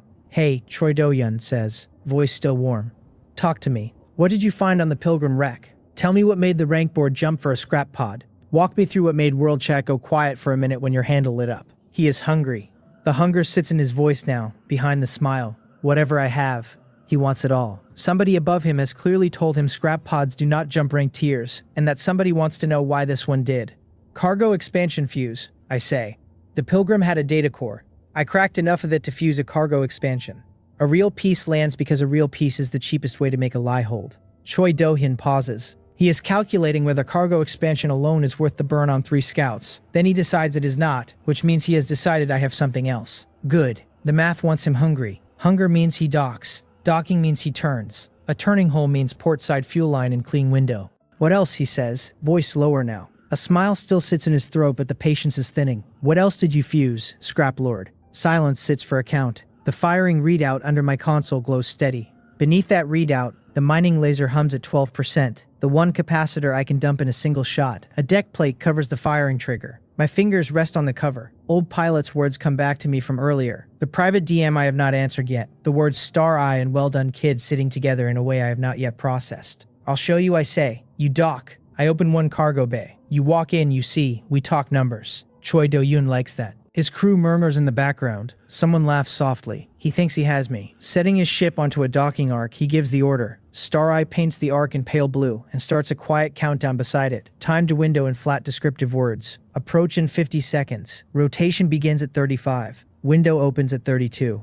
It closes at 29. 3 seconds of clean seam. That stretch of seconds is enough. Stall longer, I tell myself. Choi Do-hyun is talking now about the trade he wants. He wants the data core. Whatever else is in my hoard, he wants that too. The pirate says he will leave me my pod and a fuel cell and the right to keep flying, which is the standard pirate gift. The gift that costs them nothing because they take everything else first. Letting him talk costs me nothing. Small noises of agreement leave my throat. He should think I am scared because I am scared, and the fear is a useful sound on the comm. Salt light pings on my DM panel while Choi Do-hyun talks. A short message, careful, a single line. Scrap Lord, if you live through this hour, I have nutrient paste to trade. The message is so small it is almost an apology for sending it during a hostile contact. Reading the line twice, I file the handle deeper. The galaxy is watching me get pinched. Saltlight is betting on the after. Inkwell pings too. Partnership feeler. Longer text. Less polite. Inkwell wants a piece of whatever I just fused and is willing to pay for it in coverage. After reading the message, I file it under premature. Inkwell is fast, but Inkwell wants a hand on my hoard before the dust settles, which is exactly the wrong friend to take in the first hour after a kill. Grey Flint pins the open regional chat with a sneer. Bottom rank Scraplord found a private channel with the Pirate Pack lead. Touching. He drops the line into the regional and waits to see if anyone bites. My filing puts Grey Flint under bait pirate. The pattern is too clean. Grey Flint wants me to look guilty. He wants me visible. The man is feeding the Pirate Pack a target lock through the open channel without saying a target lock out loud. Choi Do-hyun's ship begins its rotation at 35 seconds. The arc curves. Star Eye marks the seam. My mining laser hums beneath the deck. I uncover the firing trigger. My hands stay steady. So this is what steady looks like in this body, I think. Steady looks like a man who has nothing to fall from, sitting in a rusted pod with a bad laser at 12%, watching a pirate scout turn its belly into a window. Choi Do-hyun keeps talking. I think you and I can be friends, Scrap Lord, he says. We can do a long, quiet trade. He is laying the patter, the friendly hook, the part of the pirate script where they sell you on docking right before the boarding tube clamps, and they take everything in the hold. Letting him sell it costs me nothing. Agreeable noises rise from my throat at the right beats. My eyes never leave the seam. Window opens at 32 seconds. The yellow line on Star Eye blooms wider. 2. The seam is exposed. 1.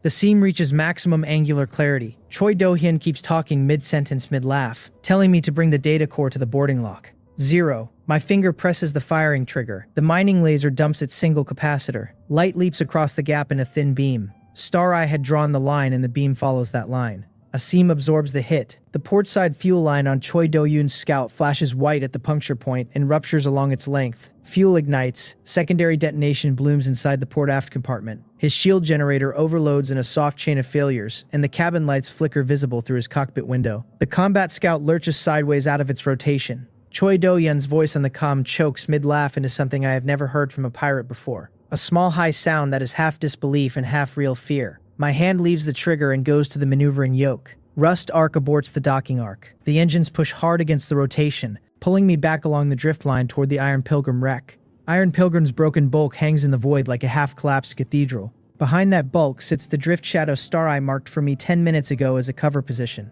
The pod slides into the shadow with engine power at 30% and the new fuel cell ticking down. In the new silence after the comm cuts, I can hear my own breathing, a slow, even pull. So this is the morning, I think. The galaxy gave me an empty hand, and Star Eye taught me where to put it. Choi Do-hyun's ship hangs in the dark, dead stick, port aft burning, life support cutting cabin by cabin. The 2 backup scouts on the wide arc pause. Star Eye paints their hesitation in soft amber. They saw the kill strike and they did not see it come from a scrap pod. The math they brought to this pinch has just been broken in front of them. Vermilion's voice opens on regional chat. He sounds older than I expected. Sharp, careful, the kind of careful that means he is calculating in real time. Do-hyun. Status. Report position. He repeats it. Choi Do-hyun does not answer. Star Eye reads Choi Do-hyun's escape pod prepping for ejection from the dead ship. The pod has not blown its bolts yet. 2 backup scouts hold their wide arc. Neither has committed to closing. Retreat has not been called either.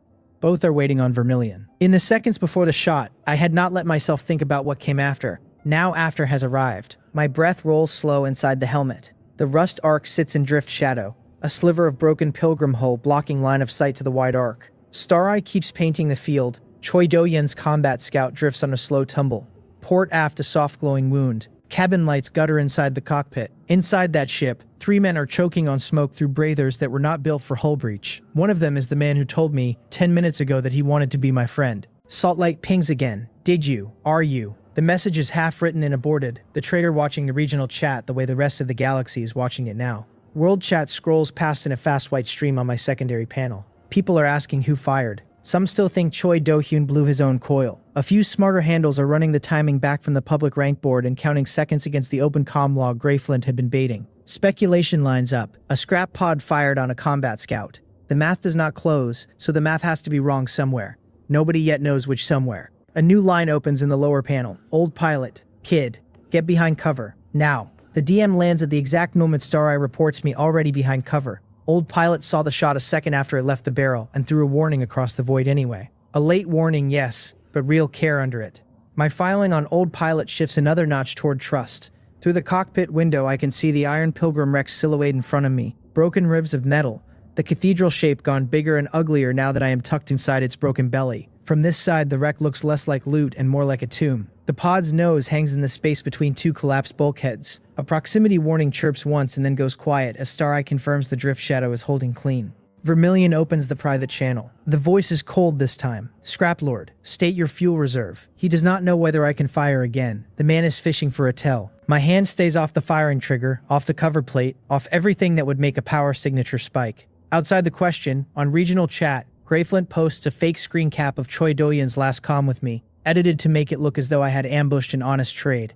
The cap is not for them. It is for the larger pirate network reading the regional from outside, a man named in a hoarded data core on a pirate scout I have not yet boarded. A name Star Eye will dig out for me soon. A new prompt sits in my lower visual field. Star Eye system level threshold approaches. Use based growth at 60%. Combat triggers accelerate progression. The blue text rolls under everything else. Quiet. Patient. My system is hungry the way the pirate was hungry, but the hunger is colder, cleaner. It feeds when I act on a read. The act of firing on the seam fed it. Salvage will feed it more. I let Vermilion's questions sit unanswered. Silence on the channel is its own statement. The two backup scouts on the wide arc start a slow drift outward. They are not yet retreating. Both are testing the edge of what they call safe. Star-Eye paints the test in soft amber and feeds me a number. Probability they call the bluff if I broadcast on regional, 12%. Odds they hold and wait for Vermilion's order, 90. The math is in my favor if I speak now. A long breath leaves me. Pressing the open broadcast key, I take the regional channel for the first time, as Scrap Lord. The voice that comes out of my throat is flatter than I expected, older than my pilot license. Pirate Pack lead Choi Do-hyun's ship is dead stick at this coordinate. If the two trailing scouts close to firing range, they will receive identical treatment. No second warning, the channel takes the broadcast and the regional goes quiet for one long breath. Then it goes loud. Greyflint posts laughing emojis. Saltlight posts nothing. Inkwell posts a single line. Smart kid. Vermilion does not post in the regional. The private channel between his ship and mine closes from his side. Star-Eye reads the channel terminate, marks the time, and starts a clock on Vermilion's next move. The clock is short. Through the cockpit window, I watch the wide arc. The two backup scouts hold for a count of 30 long seconds. Then both peel off, one above the ecliptic, one below, accelerating outward toward deeper space. Star-Eye paints their burn signatures and reports retreat confirmed. The Pirate Pack ambush is over. Choi Do-hyun's escape pod blows its bolts 10 seconds later and tumbles out of the dead scout, a small metal seed spinning slow across the void with its life support readout in the yellow band. My hand rests on the comm panel. The pirate inside that pod is broadcasting nothing. Beacon stays in passive mode. Star-Eye reads life support at 20% of full reserve, roughly 10 hours until total failure. A clean kill would cost me nothing. One trigger pull would silence a witness, finish a debt, write the morning closed. I do not press the trigger again. The mining laser is empty anyway, single shot already expended. But the truth is simpler than that. A pirate broken and broke is worth more wounded than dead. Choi Do-hyun has a name above him now. Beyond that name sits a contract somewhere in a data core on a dying ship I am about to board. The pirate alive in a tumbling pod with 10 hours of air is a man who will trade everything he knows about the man above him for one more day. This galaxy is a long graveyard for people who finish kills too soon. Old Pilot taught me that in a DM I have not yet answered. Course is set for the dead scout. Rust Ark's engines push gently out of the drift shadow. Iron Pilgrim's cathedral ribs slide past on either side of me, a brief tunnel of broken metal, and then the open void opens again. Ahead, Choi Do-hyun's combat scout drifts on its slow tumble, port aft glowing soft red, port side fuel line spent. My pod closes the distance at a careful pace. The morning of the survival galaxy is far from finished, and the salvage I am about to pull will set the next 3 days. Rust Ark closes on the dead scout at half power. Star-Eye paints the hull from 20 meters out, pulling readings on every breached compartment. The combat scout has gone fully dark in the cockpit. Port aft compartment still smolders red at the fuel line wound. Cabin pressure has equalized with the void through a hairline crack along the seam where the secondary explosion ran. 3 crew signatures register as still alive inside boarding suits. None of those signatures is Choi Do-hyun. He had time to crawl into the pod before life support cut. His 3 men did not get the same. Magnetic dock clamps clack into place along the scout's intact starboard panel. The hiss of pressure equalization between Rust Ark's small boarding tube and the scout's airlock is the first soft sound I have heard since the laser fired. Inside the boarding suit, my breath is loud against the visor glass. My hand carries a welding cutter and the small repair kit. Through the suit comm, I can hear nothing on the regional, nothing on the private channels. The galaxy is letting the salvage moment happen in private. Star-Eye runs a full sweep on the airlock before I open it. No active mines visible. 0 tripwires across the lock. Remote charges absent. Choi Do-hyun's crew did not have time to rig the ship before the cabin lights died. Cabin pressure on the other side of the lock reads 30% atmosphere, breathable for 1 short barefaced minute if the suit cracks. But the suit will not crack. I cycle the airlock and step through. The interior of the Scout smells like burned plastic even through the suit's filtration. Bulkheads hang scorched in the corridor leading aft. The 3 crew bodies are not where I expected them. 2 are in the cockpit, slumped against panels, breathers on but already past the saturation point on whatever their oxygen reserves were. A 3rd lies in the corridor, face down, helmet on, a small puddle of coolant pooling around him. Star-Eye marks all 3 as recoverable, though not by me at this hour. The combat scout has an emergency beacon I can leave running on a delay. Vermilion's network will pull them when they get brave again, and the 3 pirates will live to remember Scraplord by name. Old Pilot would tell me that a witness is worth more than a corpse.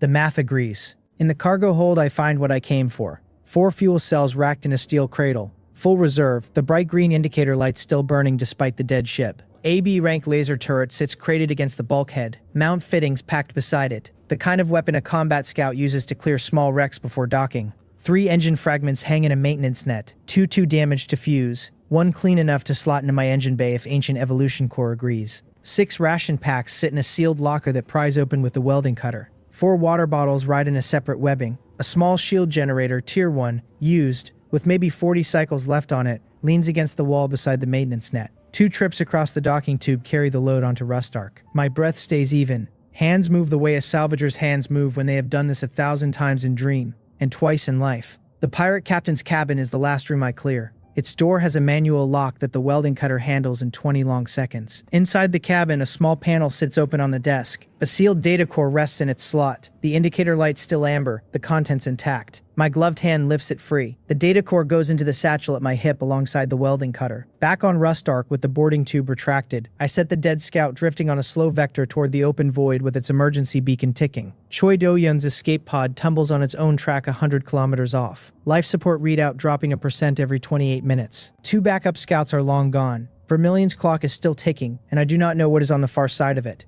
In the cockpit, I lay the salvage out on the deck plates and let Star Eye scan each piece in order. The ancient evolution core hums softly beneath the cargo hatch. My hand rests on the core's housing. This is the first fuse since the rank jump. Pirate Captain's data core goes first into the scan tray. Star Eye reads it slow, the indicator light flickering as the system pulls layer after layer of contract record and ship log out of the core's encrypted slots. Pirate ship log. 60 days of raid records, salvage manifests, crew rosters. Choi Do-hyun is captain of record. Crew names match the bodies on the dead scout. Routine pirate work. The interesting layer sits underneath. A contract record. Choi Do-hyun's name links upward to a handle Star Eye partially identifies as Im Dae-young. The recruitment contract pays Choi Do-hyun in salvage rights, ammo allotments, and protection within a larger structure described in the contract as the Black Anchor Coalition. Im Dae-young is listed as recruiting officer. The contract specifies that any handle showing anomalous rank jumps in the regional bottom tier is to be flagged and reported, dead or alive, but preferably alive. So that is why he came. Star Eye writes the conclusion under the contract record in pale text. Choi Do-hyun was hunting bottom rank anomalies for someone above him. He saw the rank board jump and he ran a contracted pinch. Now his ship is dead and the man above him, Im Dae-young, has a hole in his hunting party. The hole has my name on it. Filing Im Dae-young as a future threat, I push the data core deeper into Rustark's secure storage. The information is more dangerous than the ship. Anyone who learns I have it becomes the next problem. Fusion next. The ancient evolution core glows softly under my hand. 4 fuel cells go onto the fusion tray. The core pulls them in and integrates the reserve directly into Rustark's fuel system. Cabin lights flicker once. Fuel reads 90% of full reserve. The pod has not flown on this much fuel since launch day. B-rank laser turret next. The mining laser uninstalls from the weapon mount in 3 lone bolts. New mount fittings slot into the same plate with 2 minor adjustments that the welding cutter handles. A power feed routes through the existing capacitor with a small adapter the core fuses in place. Weapon power reads 35%. The first real gun this pod has ever carried. My hand pats the turret housing once, the way old pilot once patted his hole on a stream broadcast from his early years. Small shield generator next. The tier 1 unit installs at the port side along the hull plate I welded yesterday. This fuse takes longer than the others. Ancient Evolution Core pulls the shield generator's controller into Rustark's existing systems and rewrites the power routing to share capacitor load with the turret. Shield reads 12% of coverage area, port side only. Not full coverage, but enough to absorb a glancing shot at close range. The first shield this pod has ever worn. Engine fragment last. The one clean fragment from the scout slots into the engine bay alongside the basic coil from the Pilgrim wreck. Ancient Evolution Core fuses the fragment to the existing coil and rewrites the burn profile. Engine reads 42%. Acceleration response sharper, burn cleaner, fuel efficiency up. The pod feels different through the deck plates the moment the fuse completes. A tighter hum. A quicker settle. Hull plates from the previous salvage already covered the worst breaches. The damage from the firing recoil settled into the existing patchwork without spreading further. Star Eye runs a full self-scan on the pod and writes the new readout in pale blue text. Hull 38%. Engine 42%. Weapon power 35%. Shield 12%. Port side only. Oxygen full. Cargo bay 60%. Fuel 90%. The numbers feel almost embarrassing next to the numbers from 12 hours ago. Galactic ranking jumps another tier. The public rank board on World Chat pings Scraplord up the regional list, past 3 more handles. None of them famous, all of them now watching me from above for the first time. Star Eye system hits the next growth threshold mid-fuse, and a small blue prompt rolls across my visual field. Tier 2 upgrade available. Proximity scan extension unlocked at completion. Combat triggers continue to feed growth. A second prompt rolls after the first. Crew compartment activation available. Rustark hull capacity sufficient for 1 additional crew slot. No life support investment required for short-term occupancy. The pod is built for 2. Previous owner flew alone. That second slot has always been there. I had not noticed it because I had not needed it. My hand sits on the core's housing for a long moment. The pod is no longer the same pod. My horde is no longer the same horde. Scrap Lord as a handle carries different weight now. Outside the cockpit window, the galaxy has not changed shape, but the shape of my place inside it has shifted by 1 full degree. Outside, Choi Do-yeon's escape pod tumbles in the dark. Life support holds at 18% now, ticking down. Star Eye reads the pod's beacon as still passive. The pirate inside has not broadcast. Either he is hoping a pirate pack scout will pick him up before a regional patrol does, or he has fallen unconscious already, or he is sitting with his eyes closed in the dark thinking about the scrap pod that turned his calm and friendly calm into a kill window. A new line opens on regional chat. The handle is Coilbreaker, a famous A-tier captain who mocked me in world chat yesterday and went silent after the rank jump. Coilbreaker says nothing yet. The handle just sits in the channel for 30 seconds with a typing indicator. Then the typing indicator stops and the handle posts a single line. Scrap Lord. Private channel. Now, the line lands without insult, without mockery, without performance for the regional audience. My hand opens the private channel. Coilbreaker's voice comes through the comm and the voice is older than I expected. The cadence careful. I owe you an apology, Scrap Lord. Your handle, I read wrong. He pauses. A small breath. I will not insult you in the regional again. If you are hiring outriders, my ship is for hire. Standard rates. Discretion guaranteed. The voice closes the line without waiting for an answer. So that is the first reputation flip. Filing Coilbreaker under careful, I close the private channel. The man insulted me in the morning and offered me his sword by afternoon. Old Pilot's earlier message about how the regional reads talent floats up in my head. The regional reads kills, and it reads kills against impossible odds the loudest. Coilbreaker is reading the kill the way a soldier reads a kill, not the way a fan reads it. A separate ping. World chat scrolls a fresh wave. People are now openly asking what Scrap Lord's real handle was before the launch reset. Some say I must be a high-tier player with an alt account. Others say I must have stolen a hidden talent from a tutorial drop. Speculation runs in the wrong direction across the board. The wrong direction is the safe direction. Star Eye stays hidden under the rumor. A private ping from Old Pilot lands while I read the regional.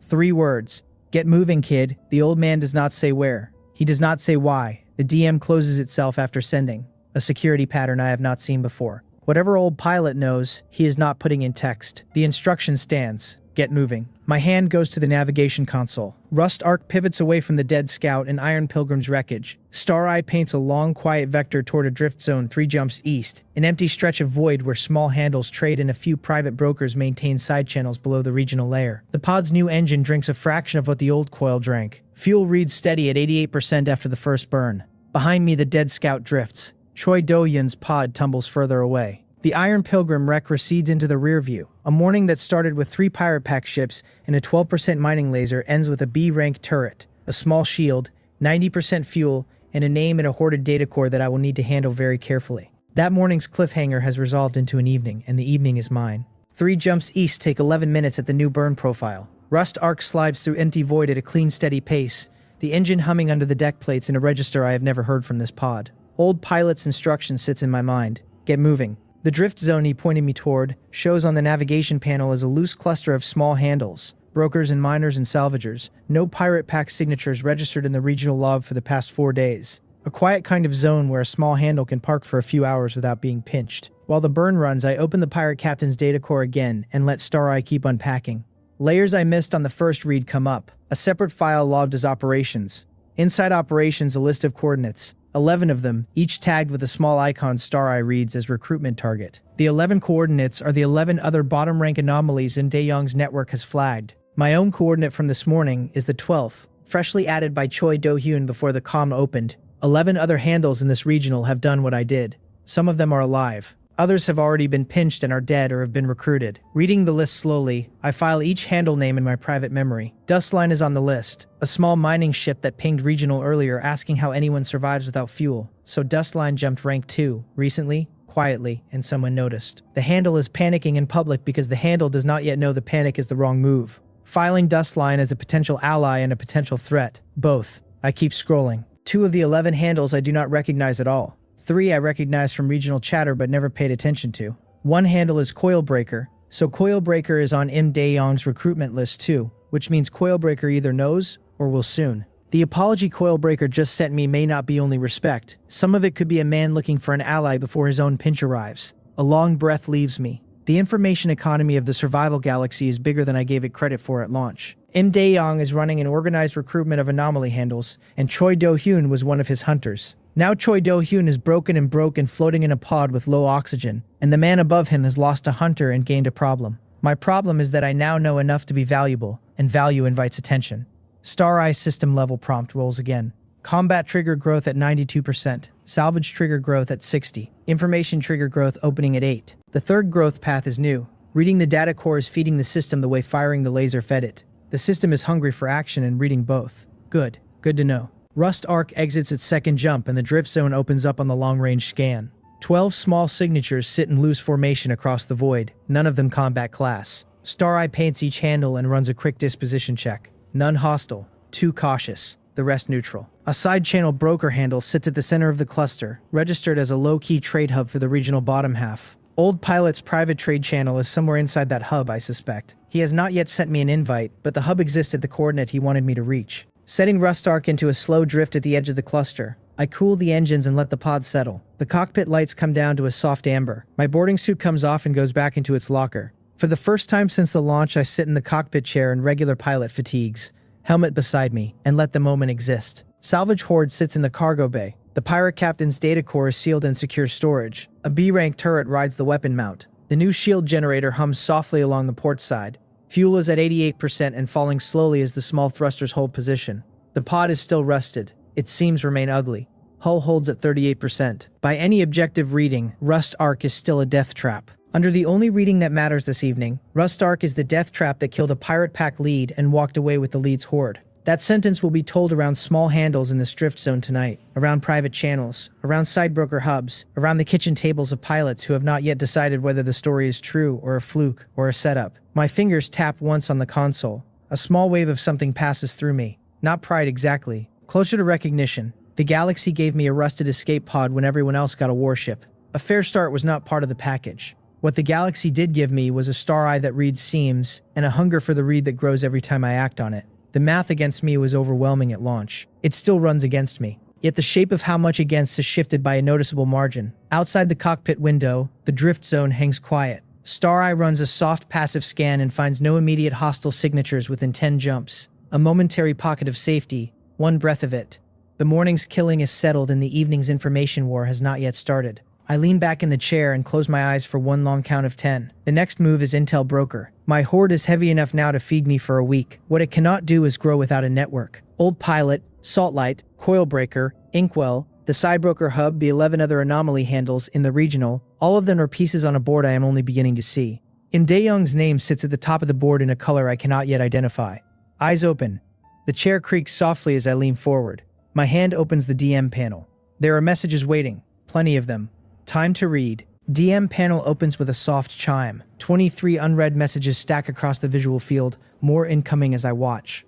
The handles range from familiar to brand new. Star Eye sorts them automatically by signature trust score, putting the careful handles on top and the desperate handles further down. My eyes skim the list and start with Old Pilot. Well done, kid. Old Pilot's message is short. He follows the well done with a longer paragraph that I read twice. The trade channel he hinted at earlier has an invite link attached. Sidebroker Hub. Low-key 24 small handles. No pirate pack signatures within 7 jumps. Brokerage runs on a closed reputation system. Old Pilot vouches for me as a new entry. The invite carries his signature like a stamp. So this is the first real network door. My finger taps accept. The hub opens in a private channel layer below the regional. 24 handles sit inside, most of them low ranked by the public board. All of them quietly busy. A small ticker scrolls trade offers across the top of the channel. Nutrient paste for fuel coordinates. Hull plates for water bottles. Engine fragments for navigation charts. The economy of the bottom half of the regional runs on barter and on coordinates, and the coordinates are the only currency that matters.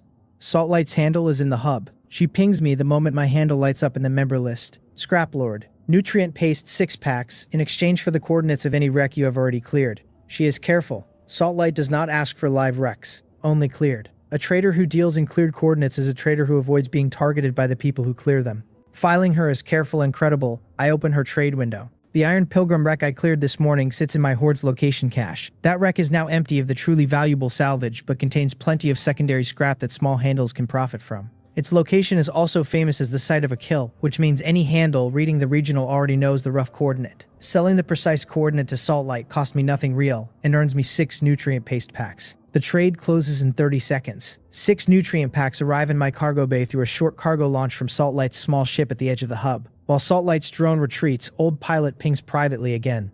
Kid, listen. He pauses on the comm for half a beat before continuing. There is a small alien beacon at coordinate 734 Mark 8 in the Eastern Drift. I have wanted a scan of that beacon for 2 years, and never had the talent to read it. You have something that can. Bring me a Star Eye read on the beacon, and I will route you a contact who carries water and ration packs in trade for clean intel. The trade is fair. It is also a test. Old Pilot's use of the word Star Eye sits in my chest for a long count. He named the system in a private DM yesterday, and now he is naming it again. By every rule of how the galaxy is supposed to read me, he should not know. The galaxy was supposed to be blind to my system. Yet Old Pilot keeps using the words. Careful, never in the open channel, always in private. My filing on him tightens. He is not random. Some logic chose me through him. The chooser had reasons. Until I know the reasons, his trades are fair and his information is useful, and his offers buy me time. Accepting the beacon trade, I set coordinate 734 Mark 8 as a future waypoint. Star Eye marks the spot in pale blue on the navigation panel and notes it as a low-priority scan opportunity.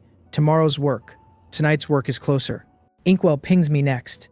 Inkwell's message is longer, the kind of long that means a serious offer. Inkwell offers a partnership on a defended trade route running between 3 small drift zones, 10 days a cycle, profits split 60-40 in Inkwell's favor, protection provided by Inkwell's ship. Reading the offer twice, I file Inkwell under premature. 60-40 is a hungry split. The offer comes too soon after my kill. Inkwell is reading me as rising and wants to lock me into a junior position before I fully understand my own leverage. Politeness matters here. My response is 2 lines. Appreciate the offer. Not ready to commit a partnership until I have stabilized the current run. Let me check back in a week. The reply lands and Inkwell goes quiet. A real partner would have understood. Some junior trap broker would have pushed back. Inkwell does not push back, which means Inkwell is somewhere in the middle. Not bad faith, but not entirely good faith either. Useful information. Filed. Greyflint pings me on private channel. Threats. Long, ugly, half-spelled threats. He claims to be a close friend of Choi Do-hyun. Revenge is coming. The message insists, I will be hunted across every regional until I run out of fuel and pirate pack collectors find me crawling. The message is bait. Greyflint wants me to respond, wants my reply timestamped so the pirate pack can read my emotional state. My reply is nothing. The DM closes unread on my side. Filed under bait pirate confirmed. Star Eye flags the handle for permanent low trust. 3 new handles ping me in quick succession. The first is a small mining ship called Dustline, so the Dustline panic in the regional has now become a private DM. Reading the message carefully, I noticed Dustline is asking the same question publicly and privately, which suggests genuine panic rather than the staged panic of a bait pirate. The handle is asking how anyone survives without fuel. Star Eye runs a fast read on the handle's known signature. Mining ship B rank originally, now visibly leaking power across 2 systems. No shield, no reserve fuel. Dustline is genuinely close to floating dead. My finger hovers over the reply field. Helping Dustline costs me nothing real and earns me a debt from a handle, and Daeyoung has already flagged as an anomaly. The math says help. Replying carefully, I send Dustline a small clean piece of intel. Coordinate 426 Mark 9 has a small fuel asteroid Saltlight told me about. Quiet vector approach from the north. No pirate pack scans logged in the area for the past 48 hours. The price is 1 navigation chart of Dustline's home regional. Dustline accepts within 10 seconds. The chart arrives. Star Eye scans it and reads 3 small wrecks I had not known about. 2 of the wrecks sit in my long-term salvage queue immediately. The second new handle is a buyer Old Pilot routed to me, handle Hawkmoss, registered as a small trader in chemical compounds. Hawkmoss wants ammunition crates from the pirate scout I just looted. 2 crates. In exchange, Hawkmoss offers a vial of a rare medical compound called Serapine, used by handles running long solo voyages to suppress fatigue and extend reaction time during multi-hour combat scenarios. The trade is uneven in my favor by Star Eye's read on regional pricing. Hawkmoss is paying premium because Hawkmoss does not know yet whether anyone else will sell Pirate Scout ammo this cycle. My acceptance lands. The trade closes. Serapine arrives in a sealed vial. Reading the label twice, I file the compound under future use. 2 crates of ammo leave my cargo bay. The third new handle is a name I have not yet seen on regional. It reads as Bonefall Ship Class Long Range Scout. Signature clean, talent unknown. Bonefall's message is short. Heard about the kill. Buying intel on the pirate captain's contract chain. Naming a price. The price is good. Reading the message carefully, I do not accept. The information about Im Daeyoung is the most dangerous thing in my horde. Selling it would put me on the wrong side of the recruiting officer's attention within hours. Star Eye flags Bonefall as either a pirate pack agent or an opportunist who does not know what he is asking for. My reply is polite. The intel is not on the market. Bonefall does not reply. The handle disappears from my DM panel. Filed. By now, 38 handles have pinged me across the public and private channels. The information economy of the regional has rearranged around my handle in the space of 2 hours. My intel is suddenly worth more than my hull, more than my fuel cells, more than my weapon power. Star Eye writes a soft note in pale blue. Information trigger growth at 40%. The third growth path is climbing faster than the others. Pivoting fully to Intel broker mode now, I set a small public posting in the side hub channel. Scrap Lord, selling safe route hints, wreck danger ratings, salvage advice, pricing in fuel cells, water bottles, ration packs, or coordinates of equivalent value. Discretion guaranteed. The posting lands and within 90 seconds I have 11 inquiries. Hub members are hungry for clean intel from a handle who just demonstrated he reads the field clearly. Star Eye stays hidden under every transaction. What I sell are conclusions, never methods. The math becomes mine because the math stays inside the pod. Trades land across the next 40 minutes in a steady rhythm. A small handle called Brightspar buys safe route hints for the Eastern Drift in exchange for 2 water bottles and a small reserve coil. Another handle called Low Tide buys a danger rating on the Iron Pilgrim wreck. The rating is medium-high now that Pirate Pack scouts know it as a kill site, in exchange for 3 ration packs and a navigation chart. A buyer called Steel Root pays in weapon parts for a small bundle of monster weakness intel I happen to have from an earlier scan on a void-drifting biological signature near the wreck. The intel turns out to be high value because Steel Root's faction is running a hunt against that signature class next week. My inventory climbs visibly through the trades. 9 fuel cells in reserve including the 4 from the Pirate Scout, 8 water bottles, 12 ration packs, 4 hull plates in reserve, the B-rank laser turret installed, a small shield generator installed, 3 reserve engine fragments, 2 welded ammo crates remaining from the pirate ship, the pirate captain's data core decoded. Iron Pilgrim's original data core is still sealed under second-tier lock. That ancient evolution core has not yet been able to crack. 1 Serapine vial in a sealed med locker, 2 crates of basic chemicals from Hawkmoss thrown in as a sweetener. On a side trade, the cargo bay is denser than it has been at any point since launch. Rust arc feels heavier in the deck plates, a weight that is real for the first time. Star Eye runs a fast capacity check and writes a pale blue note. Cargo bay at 60% of expanded capacity. Room for substantial additional hoard. Old pilot pings privately. He has been watching the trades roll across the hub. 3 words come through. Smart, fast, careful. The compliment is rare from a handle as old as he is. It also functions as a warning. He wants me to stay all 3 of those things, smart and fast and careful, because the next 48 hours will test all of them. Filing his words in the careful corner of my memory, I keep working. Coilbreaker pings privately for the 2nd time. The captain wants to talk further. Not a hire yet. A conversation. Coilbreaker says he has information about a pirate pack movement that concerns me directly. The price is small. 1 safe route hint of his choosing. The trade is fair. Reading him carefully through the comm, I judge his offer as legitimate. My acceptance lands. The conversation opens. What Coilbreaker tells me makes my breath slow. A pirate pack scout has been tasked specifically to my regional grid. The scout's brief is to mark, not to attack. Specifically, its job is to track Scrap Lord across the next 72 hours. Log my trades, log my movements, log my contacts. Funding for the scout runs by the same recruiting officer Choi Do-yun was working for, whose name Coilbreaker does not yet know, but whose existence Coilbreaker has confirmed through his own private network. So Im Dae-yong has put a watcher on me. The watcher is in this regional already. Star Eye has not yet found him.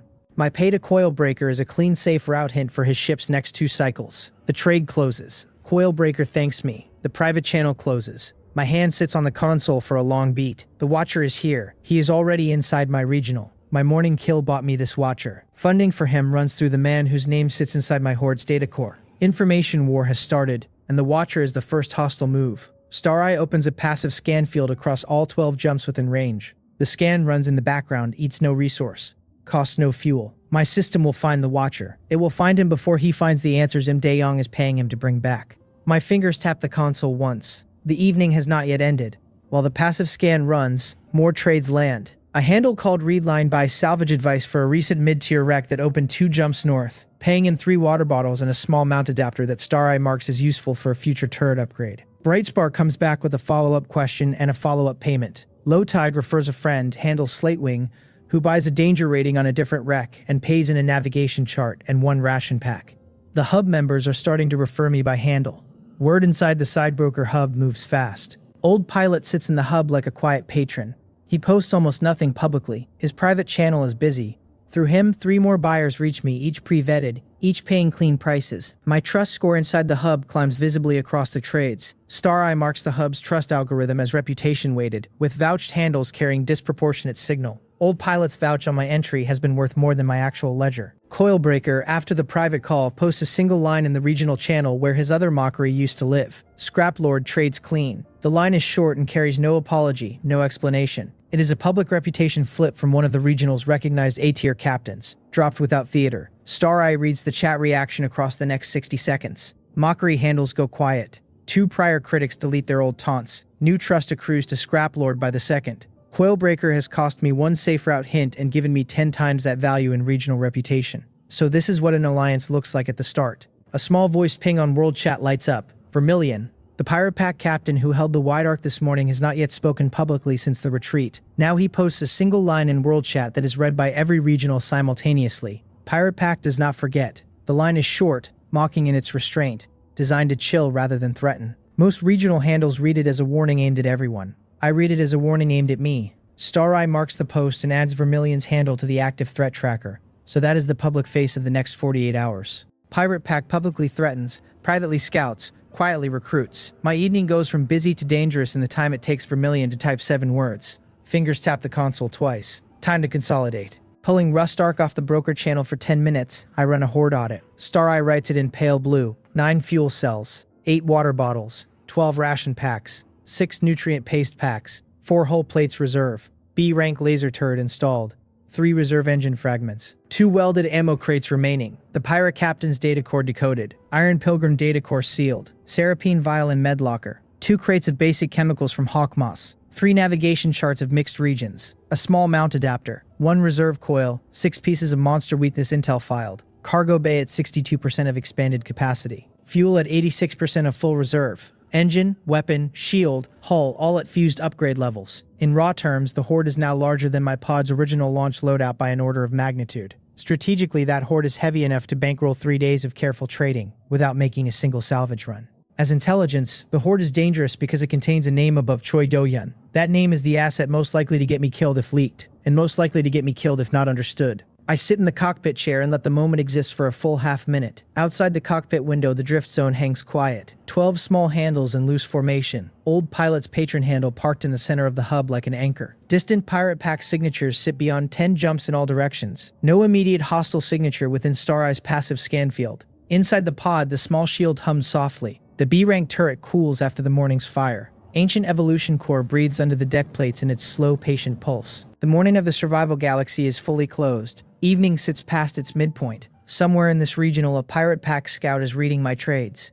Further out, in a side channel I do not yet have access to, a man named Im Dae-yong is being briefed on the kill of his hunter. Closer in a small ship I have not yet identified, Old Pilot is watching me from a chair that is older than my license. The evening is not yet over. Information war has not yet fully started either. Night has its own work. My fingers stretch, eyes blink twice. The DM panel pings again with a new private message from a handle I do not recognize. Unknown handle. Signature reads neutral by Stareye's first pass. Class registers as small private cargo vessel. Ship name redacted. Registration 2 days old. So a fresh handle pinging me out of nowhere. A kind of handle that is either a brand new player who has not yet learned the rules, or a deeply experienced player who has dropped his old handle for a clean slate. The message is short. Saw the kill broadcast. Buying salvage advice for a wreck 4 jumps southwest. Paying in coordinates of a low-traffic supply depot. Reply if interested. Pulling Stareye into a deep pass on the handle, I find a careful signature pattern. Power readings clean, calm signature scrubbed of any prior network identifiers. Navigation logs sanitized. So an experienced handle with a clean slate, the handle's stated coordinate for the wreck checks out against a small reference in the Sidebroker Hub's database. Filing the handle as cautious experienced. I open a trade window. The transaction lands. Salvage advice for the southwest wreck routes through Stareye's careful read. Coordinates of the supply depot land in my horde. The depot is small but well stocked according to the chart. Worth a future visit. A long breath leaves me. The Intel broker economy is now self-sustaining. Trades land every few minutes. Hub members refer me forward. Old Pilot watches from the center of the cluster. The horde climbs. My handle Scraplord is becoming a node in the regional information network.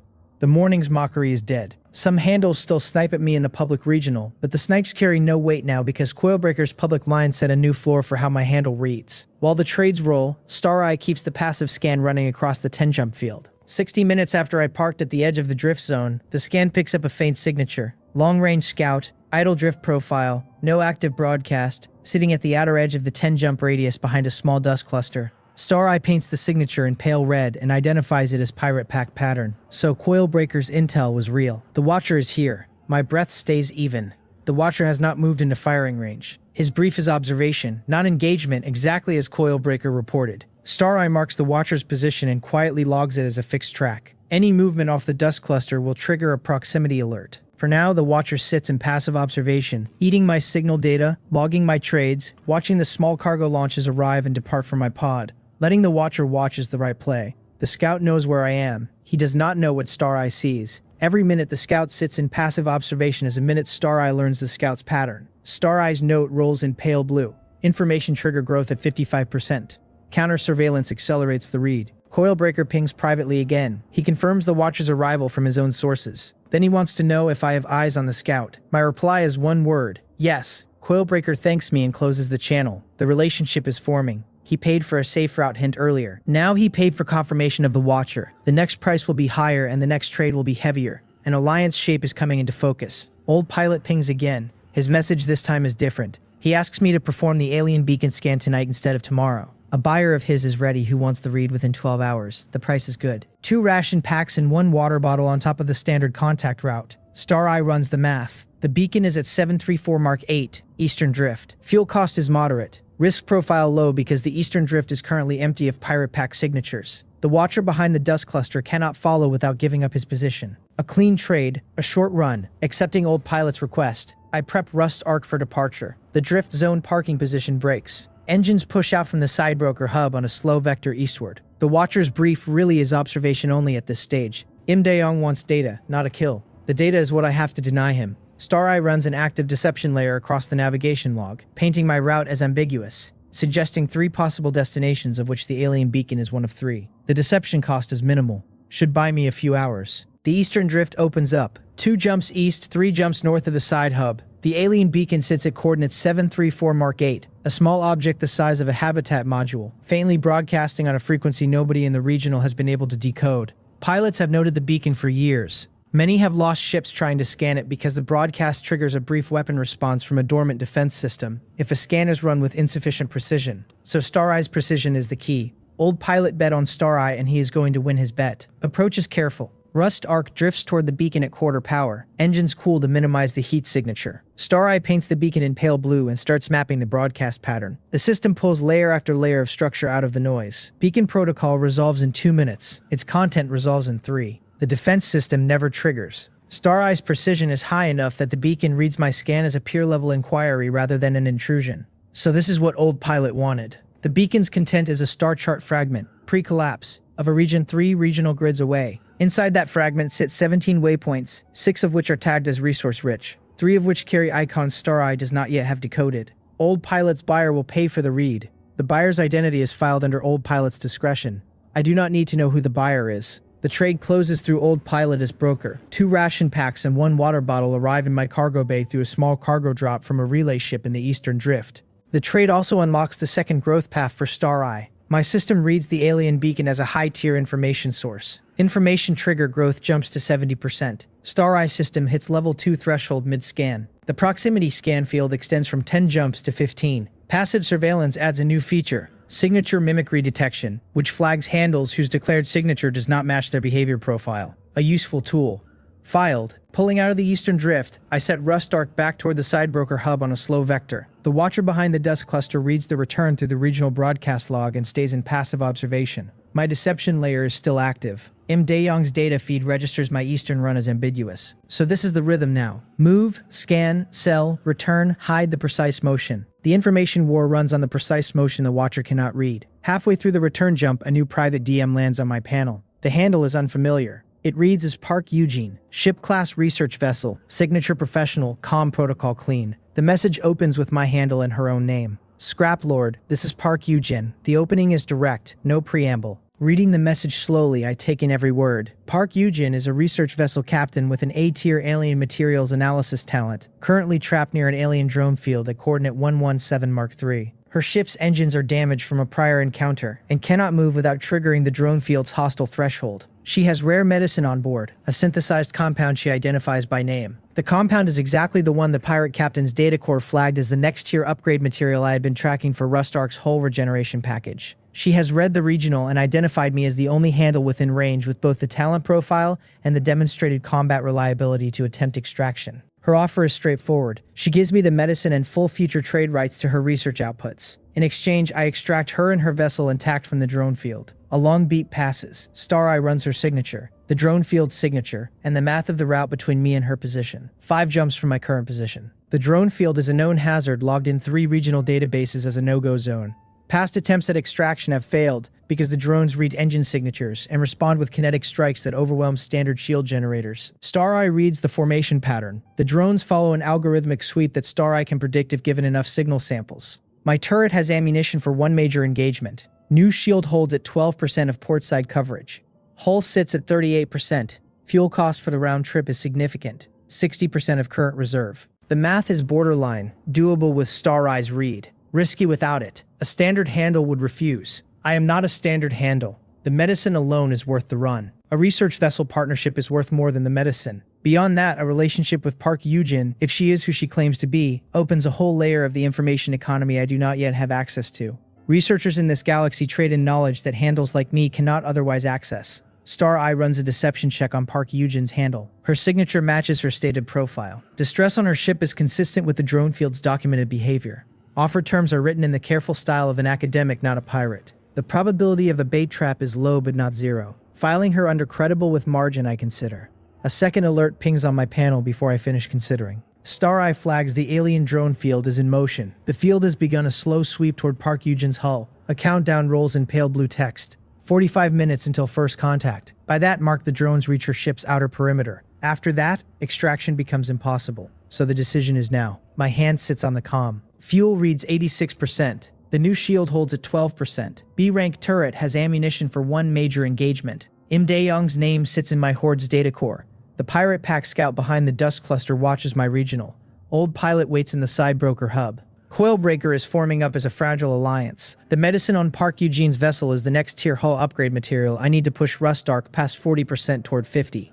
45 minutes. The drone field sweeps slow but steady. Park Eugene's research vessel sits motionless in the field's path. My pod sits in the side broker hub's outer drift, with engines cool and ammunition counted. Fingers hover over the reply field. A simple yes or no. Yes commits me to the run. A yes burns 60% of fuel. Saying yes risks the only shield I have. With yes, I spend the only major engagement my turret can sustain. Yes pulls me out of the deception layer and gives the watcher behind the dust cluster a clean reading of my exact destination. By saying yes, I invite Im Dae-young's recruiting officer to read my next move in real time. No keeps me safe. Saying no keeps the horde secure. A refusal keeps the watcher confused. Yet no lets a stranger die in a drone field with a vial of medicine I will never see. Refusal closes the door on the partnership that would have given me access to alien materials analysis. The morning of the survival galaxy carries the count. 45 minutes. My hand stays on the comm. Before answering, I pull a second deeper read on Park Eugene's signature. Star Eye climbs the new level 2 scan field and reaches her position cleanly. Her research vessel shows damage consistent with a kinetic strike on the engine housing, not a faked breakdown. 3 crew members register on the manifest. All civilian, all with academic licensing tags Star Eye can verify against the regional registry. 2 of the 3 are scanning the drone field continuously from inside her ship, attempting to map the algorithmic sweep. Their work overlaps significantly with what Star Eye is already doing from my end. So Park Eugene is not bluffing. She is dying in real time and her team is doing what scientists do in dying time, which is keep working. A new check pings through Star Eye. The drones in the field are not a recent deployment. Their sweep pattern shows variance that suggests adaptive learning, so the field is intelligent in some limited algorithmic sense. Standard handles cannot read it because the variance defeats standard scan resolution. Star Eye at level 2 reads the variance the way a fisherman reads water. The drones can be predicted 3 sweeps in advance. Each sweep takes 90 seconds. Inside each sweep window, there's a 30-second corridor along the field's northern arc, where the drone density dips to a level my hull and shield can survive. The math closes. Approach Park Eugene's vessel through the northern corridor during sweep window 3's transition. Burn out through sweep window 4 before the field's adaptive layer recognizes the extraction pattern. The fuel cost is high. My shield will absorb at least 1 minor strike. Turret will fire on 3 to 5 drones during the burnout. After the run, my ammunition will be depleted, my shield will be at 0, and my fuel will be at 26%. Survivable. Doable. Star Eye writes the plan in pale blue. A long breath leaves me. The plan exists. Its cost is known. A reward includes the medicine, the partnership, the research vessel's future trade rights, and the alien materials analysis pipeline. Against that, losses include my next 48 hours of safety and a clean exposure of my exact destination to the watcher behind the dust cluster. Old pilot pings before I commit. He has been watching my passive scan field through whatever back channel he has into Star Eye. 2 lines arrive. Park Eugene is real. She lost her brother to a pirate pack raid last cycle. Treat her well. The lines arrive with no payment request, no trade, just information. So old pilot vouches for her. The vouch carries weight. Star Eye marks Park Eugene's trust score upward. Coilbreaker pings second. He has read regional traffic and made an inference about my next move. His message is short. If you go, I will pull the watcher's attention with a fake burn on my end. Costs you nothing. He is offering a free distraction. Coilbreaker is now investing in my alliance. So the relationship has moved from cautious trade to active cooperation in the span of 3 hours. Filing his offer with gratitude, I accept. The cost on his end is small. On my end, the cost is 0. A deception layer will be reinforced through his fake burn. My finger hovers over the reply field. The choice is in front of me. Alone. Mine. Star Eye writes the cost-benefit one more time and then goes quiet. Around me, the cockpit lights hold steady. The B-rank turret cools at the weapon mount. A small shield generator hums softly along the port side. Ancient Evolution Core breathes slow under the deck plates. Fuel at 86. Hull at 38. Ammunition counted. Coilbreaker waiting on a private channel. Old pilot watching from the side hub. The watcher behind the dust cluster reading my regional traffic. Daeyoung's name sitting in my horde's data core like a slow-burning fuse. A scientist I have never met dying in a drone field 5 jumps away. 45 minutes on her clock. A vial of medicine in her medlocker that pushes Rust Ark's hull regeneration past its current cap. One partnership that opens alien materials analysis. An exposed route that the watcher will read in real time. The first major engagement for my new turret. Real testing for the new shield. One decision about who I am as a captain in this galaxy. 45 minutes. The cliffhanger is mine. My hand stays on the comm. Outside the cockpit window, the dust cluster hangs in the regional dark, a smudge of small particles where a pirate pack scout watches my pod through patient instruments. Daeyoung's hunters are circling. My new shield is a Tier 1 used unit at 12% of portside coverage. AB rank turret carries one major engagement of ammunition. Fuel reads 86% because the morning's fight and the evening's beacon scan and the day's trades have all drawn from the same reserve. A scientist who has never met me has trusted my handle with her life and her medicine and her future trade rights. The watcher in the dust cluster is going to lob whichever way I move next. Old pilot's vouch sits in my private channel. Coilbreaker's offer to pull the watcher's attention waits on a different channel. Saltlight's trade ledger sits in the hub. Inkwell's partnership feeler hangs unanswered. Greyflint's threats clutter the lower DM panel like dead leaves. Vermilion's 7-word public threat reads across the regional. The pirate captain's escape pod tumbles somewhere in the distant dark with air slowly running out. Daeyoung's name sits at the top of all of it like a slow weather front. The morning of the survival galaxy began with 3 pirate pack ships and a 12% mining laser. By afternoon's end, I had a B-rank turret and a real shield and a horde that bankrolls 3 days of trading. Through the evening, I turned into an information broker with a watcher behind my regional. Now night offers one decision. A scientist dies in 45 minutes if I do not move. The watcher reads my route if I do move. My next 48 hours of life are decided by the word I place in the reply field within the next 60 seconds. Fingers warm slightly against the console. Star Eye runs the cost-benefit one more time. Then the system goes quiet and waits. Star Eye does not stay quiet long. A new alert rolls across my visual field in pale red. The passive scan field at level 2 has just registered movement at the edge of the 15-jump radius. A second hostile signature has entered my regional. Star Eye runs identification. Combat Scout Pirate Pack pattern, signature class similar to Choi Do-hyun's but smaller and faster. The new Scout is not the watcher behind the dust cluster. That one is still parked, still observing. So a second Pirate Pack asset has arrived in the regional, and the second asset is moving, not parking. A long breath leaves me. Daeyoung has escalated. Within one full evening of Choi Do-hyun's death, the recruiting officer has shifted from observation to active pursuit. So the morning's kill bought me a watcher, and the evening's reputation built in the second piece. Star Eye reads the new Scout's vector. Approach trajectory toward my coordinate. Speed reads moderate, not aggressive, the kind of speed that says I want to be seen rather than I want to surprise. So the second Scout is a pressure piece, not a strike piece. Daeyoung wants me to know I am being squeezed. A timer rolls in pale blue beneath the Scout's vector. 8 hours until the second Scout reaches my current coordinate at present speed. So I have 8 hours to be somewhere else, somewhere unread, somewhere the second Scout cannot quickly recover position on. The drone field extraction takes about 3 hours round trip with the burnout window included. 3 hours plus the recovery time at the side broker hub, plus the deception layer reset equals roughly 5 hours of exposed window. The math closes. Barely. With Coilbreaker's fake burn pulling early attention and old pilot's network covering the return, the exposure can be managed. So the second scout's arrival actually pushes me toward yes. Refusing Park Yujin keeps me parked. Parked, I am a fixed coordinate. The second scout finds me in 8 hours. Acting moves me. Moving, I become a vector. A vector the second scout has to chase rather than confirm.